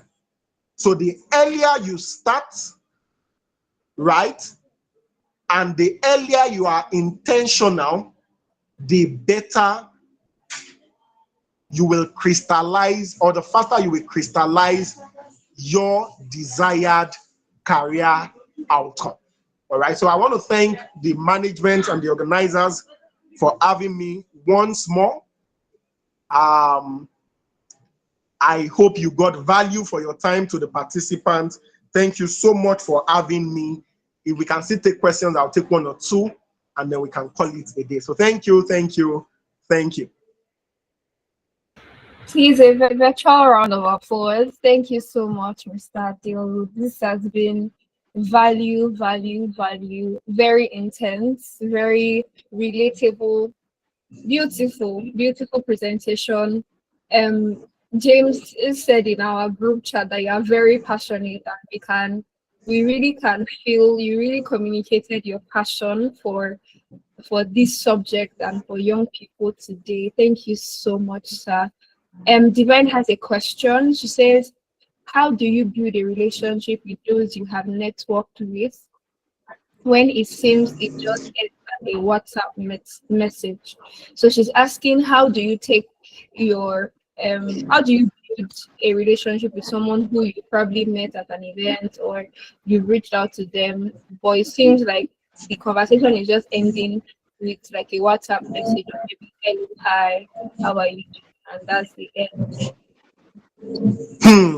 Amazing question, and I love that question a lot.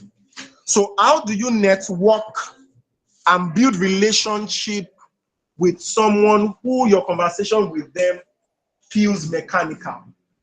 Exactly.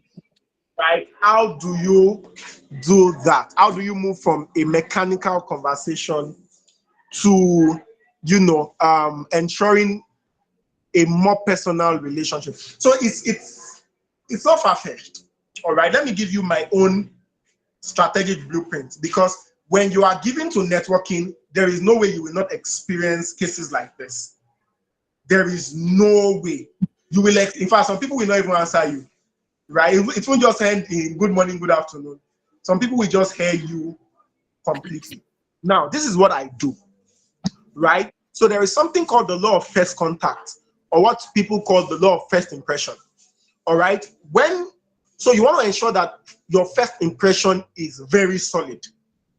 All right? This is very important, very a key success factor. That your first impression is not them seeing you as another person who wants to come and milk them, but they are seeing you as, oh, another professional onto great things and all. I'd rather be seen as that. Do you understand? The second thing is what I call your follow-up strategy. All right? So when you do your first follow-up, so what I do is I create a first impression, I get contact. I always get contact. Is that I'm giving you my business card, or I'm collecting yours, or we are exchanging, business card. Or if not that, then we are exchanging LinkedIn profiles, all right, or LinkedIn accounts. They're following each other and all of that. Either that night or the very next day, I am reaching out to you. It's a follow-up. It's what I call my follow-up strategy. And in that follow-up strategy, I am not just saying, hello, how are you doing? I am saying more than that. I am saying something like, what I got from the session. All right. It was so nice meeting with you and all of that. In fact, you know, you want to sometimes inflate the ego of the people you're talking to. All right. Say something good. I learned this from Dale Carnegie's book, How to Win Friends and Influence People. People like to talk about themselves. People like to hear about themselves. All right. So, you know, you're one of those I'm really glad I connected with. During a conversation, I learned this. It was dawning on me that what did I learn from that conversation? Right. And since our goal aligned, I'm looking forward to the possibility of future projects. All right. So that's literally the summary of what, you know, of working together, of being of value, you know, or even meeting again. That's literally what my first reaching out looks like. The second strategy I always deploy is to follow them online. If there are people who are really passionate about something, I am in their comment section. Trust me, if it's on LinkedIn, I am in your comment section. Let's say I want to network with someone like Miss Wonderful, and she's talking about ASN. I will say something like, wow, another interesting program. I will make sure you are seeing me. I won't come and reach out to you in the DM. I will make sure you are seeing me. I'm a familiar face. I'm a familiar name. All right, that literally softens the ground. The next thing is what I call getting you to say my macro yes. Yes. And what do? I make a request, a simple request. So is it that I'm requesting an opportunity to work with you based on something you posted or something or your status? And that's one thing I do. I don't chat directly. I respond to people's status. So let's say Wonderful has posted something on our status. As opposed to just saying good morning, I just go to the status and say, wow, this is so relatable. I'll say something intelligent to spark a conversation. When you respond this way, they will be forced to view it and respond. All right. And then I said something, macro request.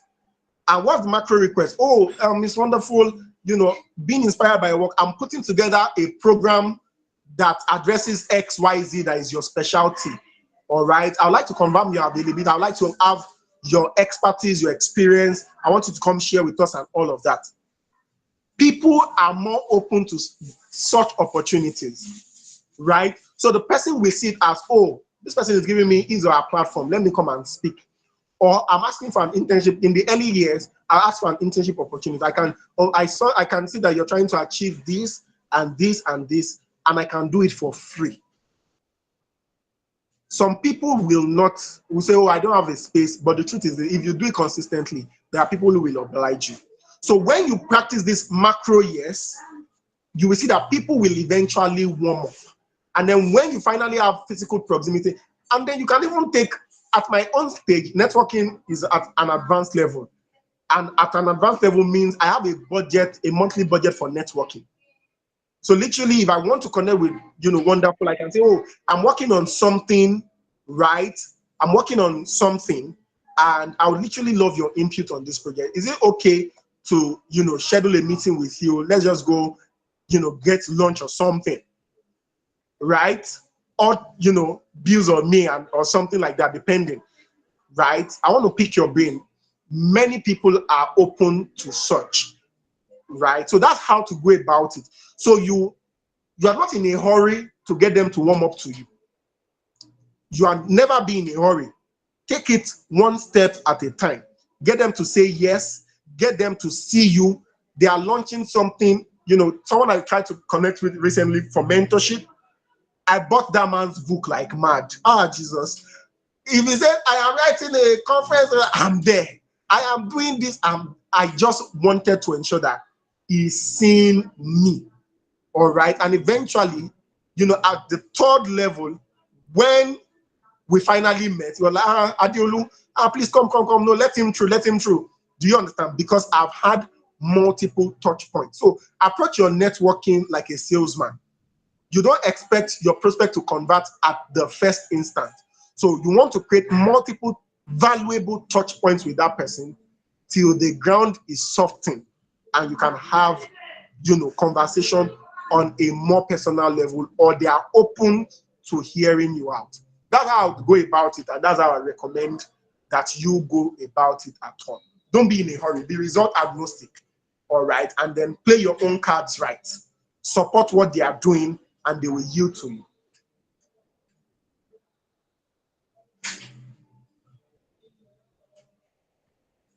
Okay, any other question? Did I answer your question? I hope I answered that question.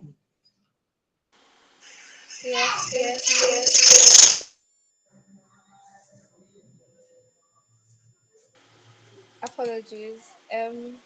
So if we have any more questions, I think there are some Okay, questions in the I'm chat. struggling It's to hear just you, that Miss I'm not able Wonderful. to see them Someone else anymore. asking a question. So if you'd like to unmute your mic and ask the question directly, that would be nice.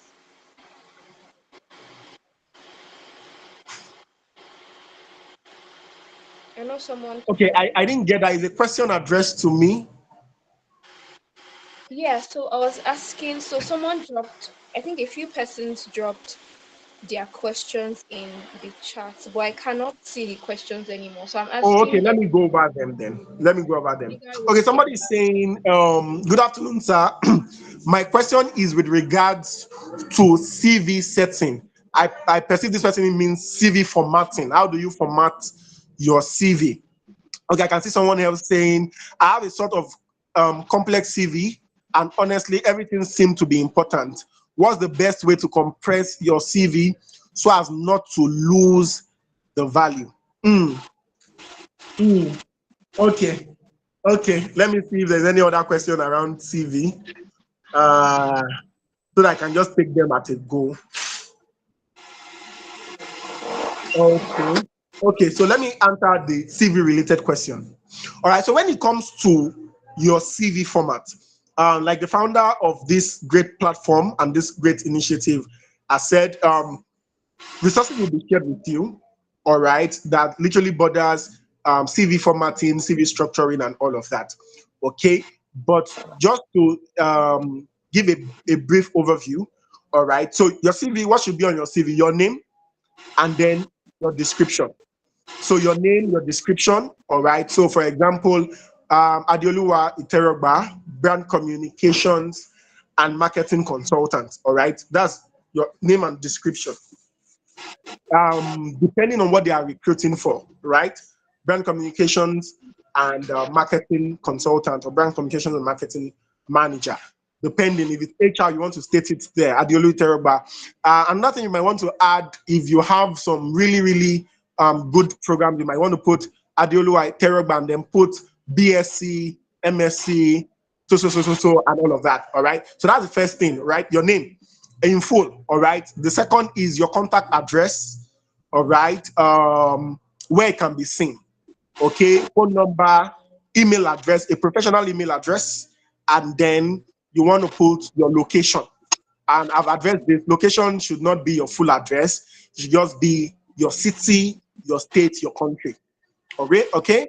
And then the next thing is your professional summary. All right. I said don't use job objection or objective. All right, because job objective is literally stating the kind of job you want. Professional summary is saying who you are and your professional legacy, literally. All right, that professional summary should be a summarized version of, your educational background, your skill set, your specialization, and then the results you've gotten and the kind of the company you're applying to. We'll send you templates for that to help you, like a 10/10 CV. You have enough templates for that. All right. Then you want to go to your experience. And experience can either be work experience, it can be, volunteering experience, it can be leadership experience.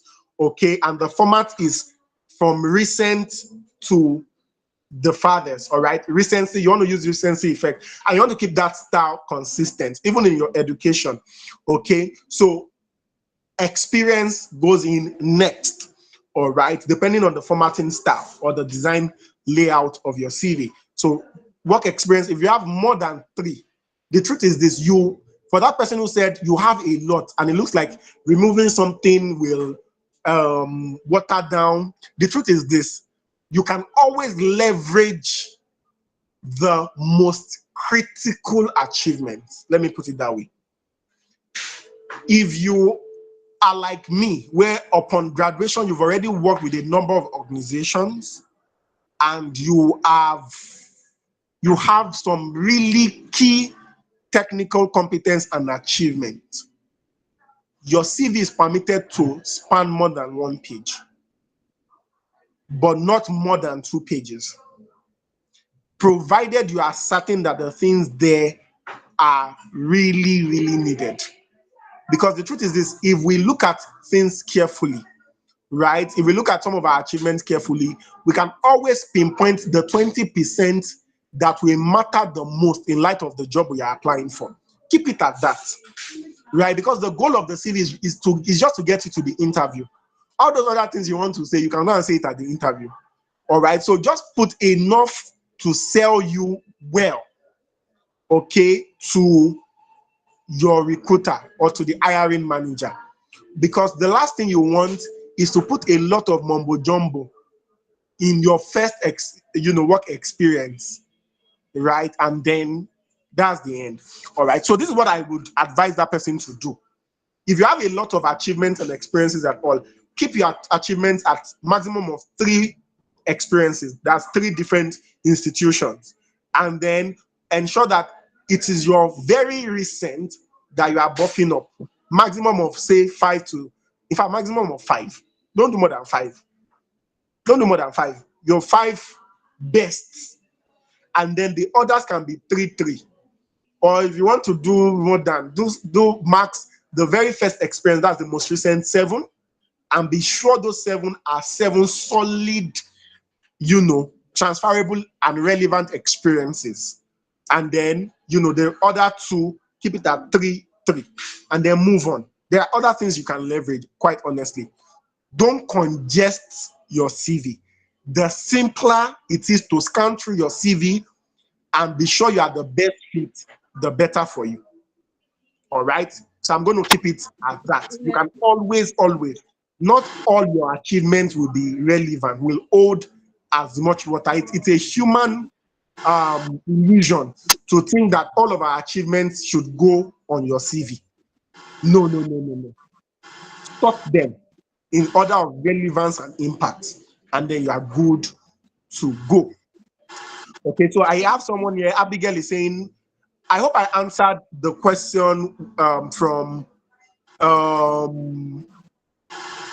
Puku Agoziem and and I believe from Abigail Chukwu can Agoziem. also like Yes, don't extract. worry, you will have templates to help guide you.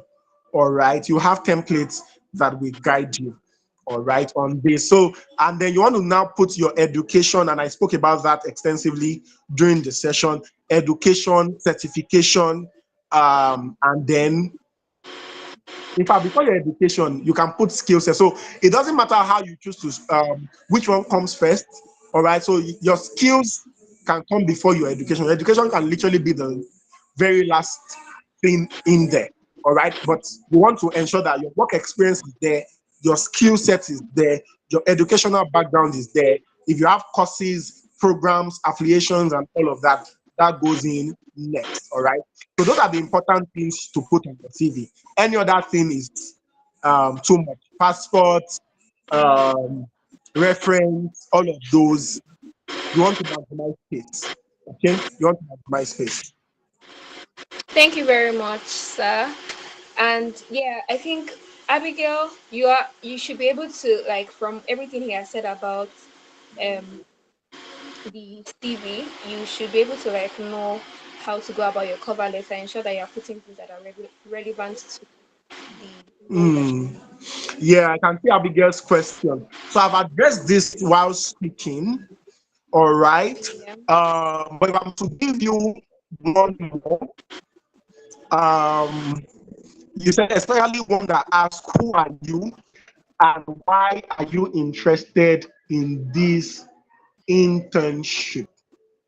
So the truth is this, it depends on internship. So at the core of your application, you must remove yourself from the picture and figure out what are my recruiters or the hiring managers looking at, in all honesty. having an orientation or an idea or preempting what they are looking out for will literally help craft a very. It's just like what I do talking to people, right? I ask enough questions till I know what to say to you for you to onboard me or give me the sale. So when you understand what is at the core of the program itself, all right, you are able to tailor your application. You will know what to say in this. Who are you and why are you interested in the internship? You will know. So for example, let's say you're applying to ASN now, for example, an internship with ASN. What is ASN about? Is it for profit? Are they looking for profit necessarily? No. They are more impact based. So whatsoever you're going to say must present you in that impact line. Like we have aligned objective. Like what you guys are trying to achieve is who I am at my core and what I am trying to help other people achieve as well. Do you understand? So this is very, very important. So what to write depends on the kind of internship you are applying to. So understand the internship, understand what the vision of the organization is, and the truth is you will be able to customize your application. You will know exactly what to say about who you are because there's so much to you, but not everything that there is to you is applicable and relevant to the internship you're applying for. So you want to ensure that what you are saying is integral to what you are applying for. And the way to know that is to find out what is in the heart of the hiring manager, what is in the heart of the organization, and then customize whatsoever you are going to write in that order. All right. So that's what I would add to everything I've said in nutshell. All right, thank you very much, sir, for taking time to answer all of the questions. Would like to call Raphael to just give like a vote of thanks to our speaker for the Career Development 101 module. It's been an amazing one. I would just like the participants themselves to thank you. So Raphael, can you do us the honors?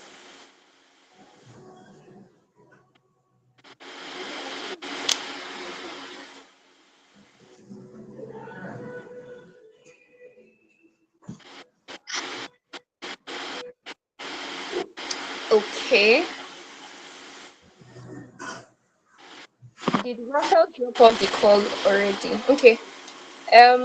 Robert, do you think you can? I'm just looking for people that have been engaging so far.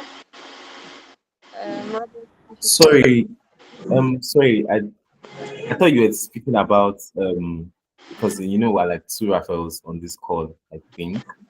So I was really surprised when when you were calling me. I don't know. Is this year available to do that?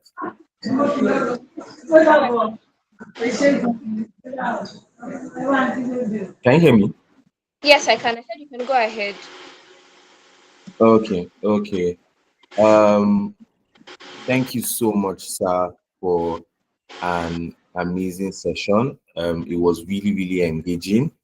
I think one thing that stood out to me was the specifics and the way you literally took your time to explore every single detail.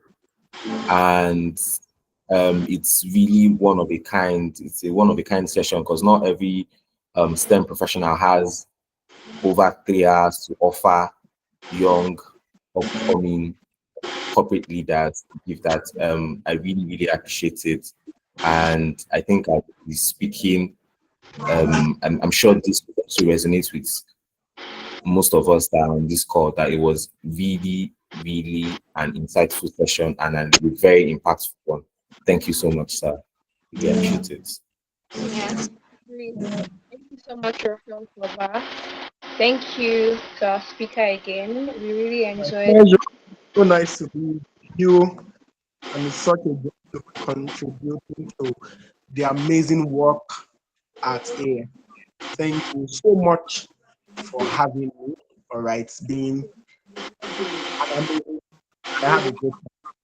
I Yeah, want if you have any other words for our speaker, you can do well to use the chat. So I'll just be wrapping up now because we are way past our the usual time. Apologies, apologies, my apologies. not at all. So today we would be sharing the recording for those that had network issue. We share the recording for today's session. We would also be sending. Okay, I'm sure everyone already has the program brochure that was shared during the orientation that contains everything about the program and also a place where there is a calendar that has additional links. So if you go there right now, you will see Career Development 101 resources. If you click on that, you see a brief um, about like what the module is about, some additional resources like YouTube videos that will talk about some of these things that our speaker already has laid a very beautiful foundation on. And you can also scroll down and you see an assessment. Assessment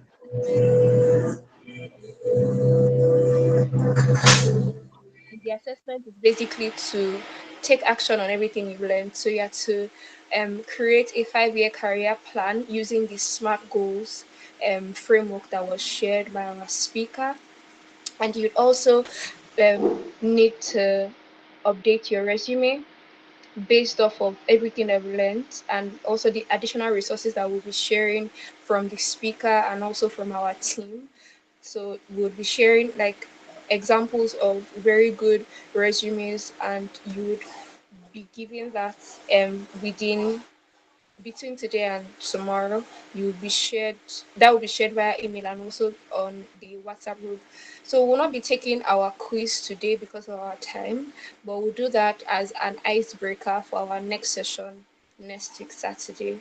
So another information is for as many that was on the call but they were not able to fill in their attendance, kindly indicate on the group that you were present and we would do well to like merge like the attendance sheet so that it's up to date with everybody's details. And for as many that maybe they joined the WhatsApp group um, later and did not get the program brochure, you can also indicate that on the group and that will be sent to you as well. So any other question that you have, our speaker has been kind enough to say he would make accommodation to review some CVs. So if you turn in your assignment on time, we'll share a drive link that you can upload with your assignment. If you send it in record time, we would pass it along to our speaker. You can do that in a document that can be you can share a Google doc so that he can just put in comments there. So you can create a document and then in that document you can do the SMART goals, then put a link to your resume, the one that has been updated, so that we can pass that along. After we've reviewed on our team, we would also share those that we feel like they are good enough and can be better. So we'll share that to our speaker. Um, I see someone's hand is raised. Do you have a question?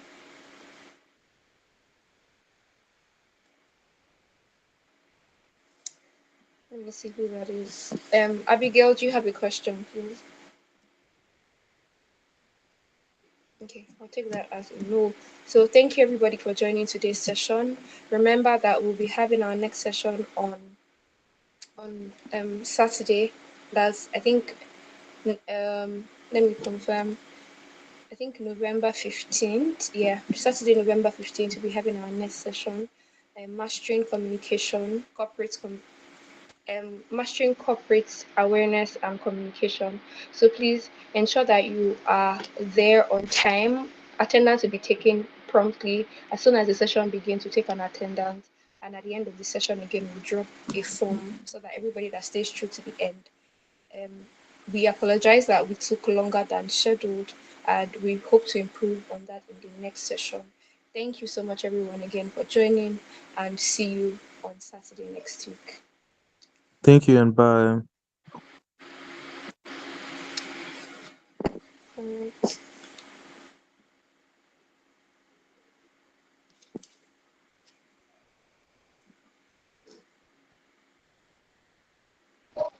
Thank you so much. Man. You're welcome. Thank you for joining.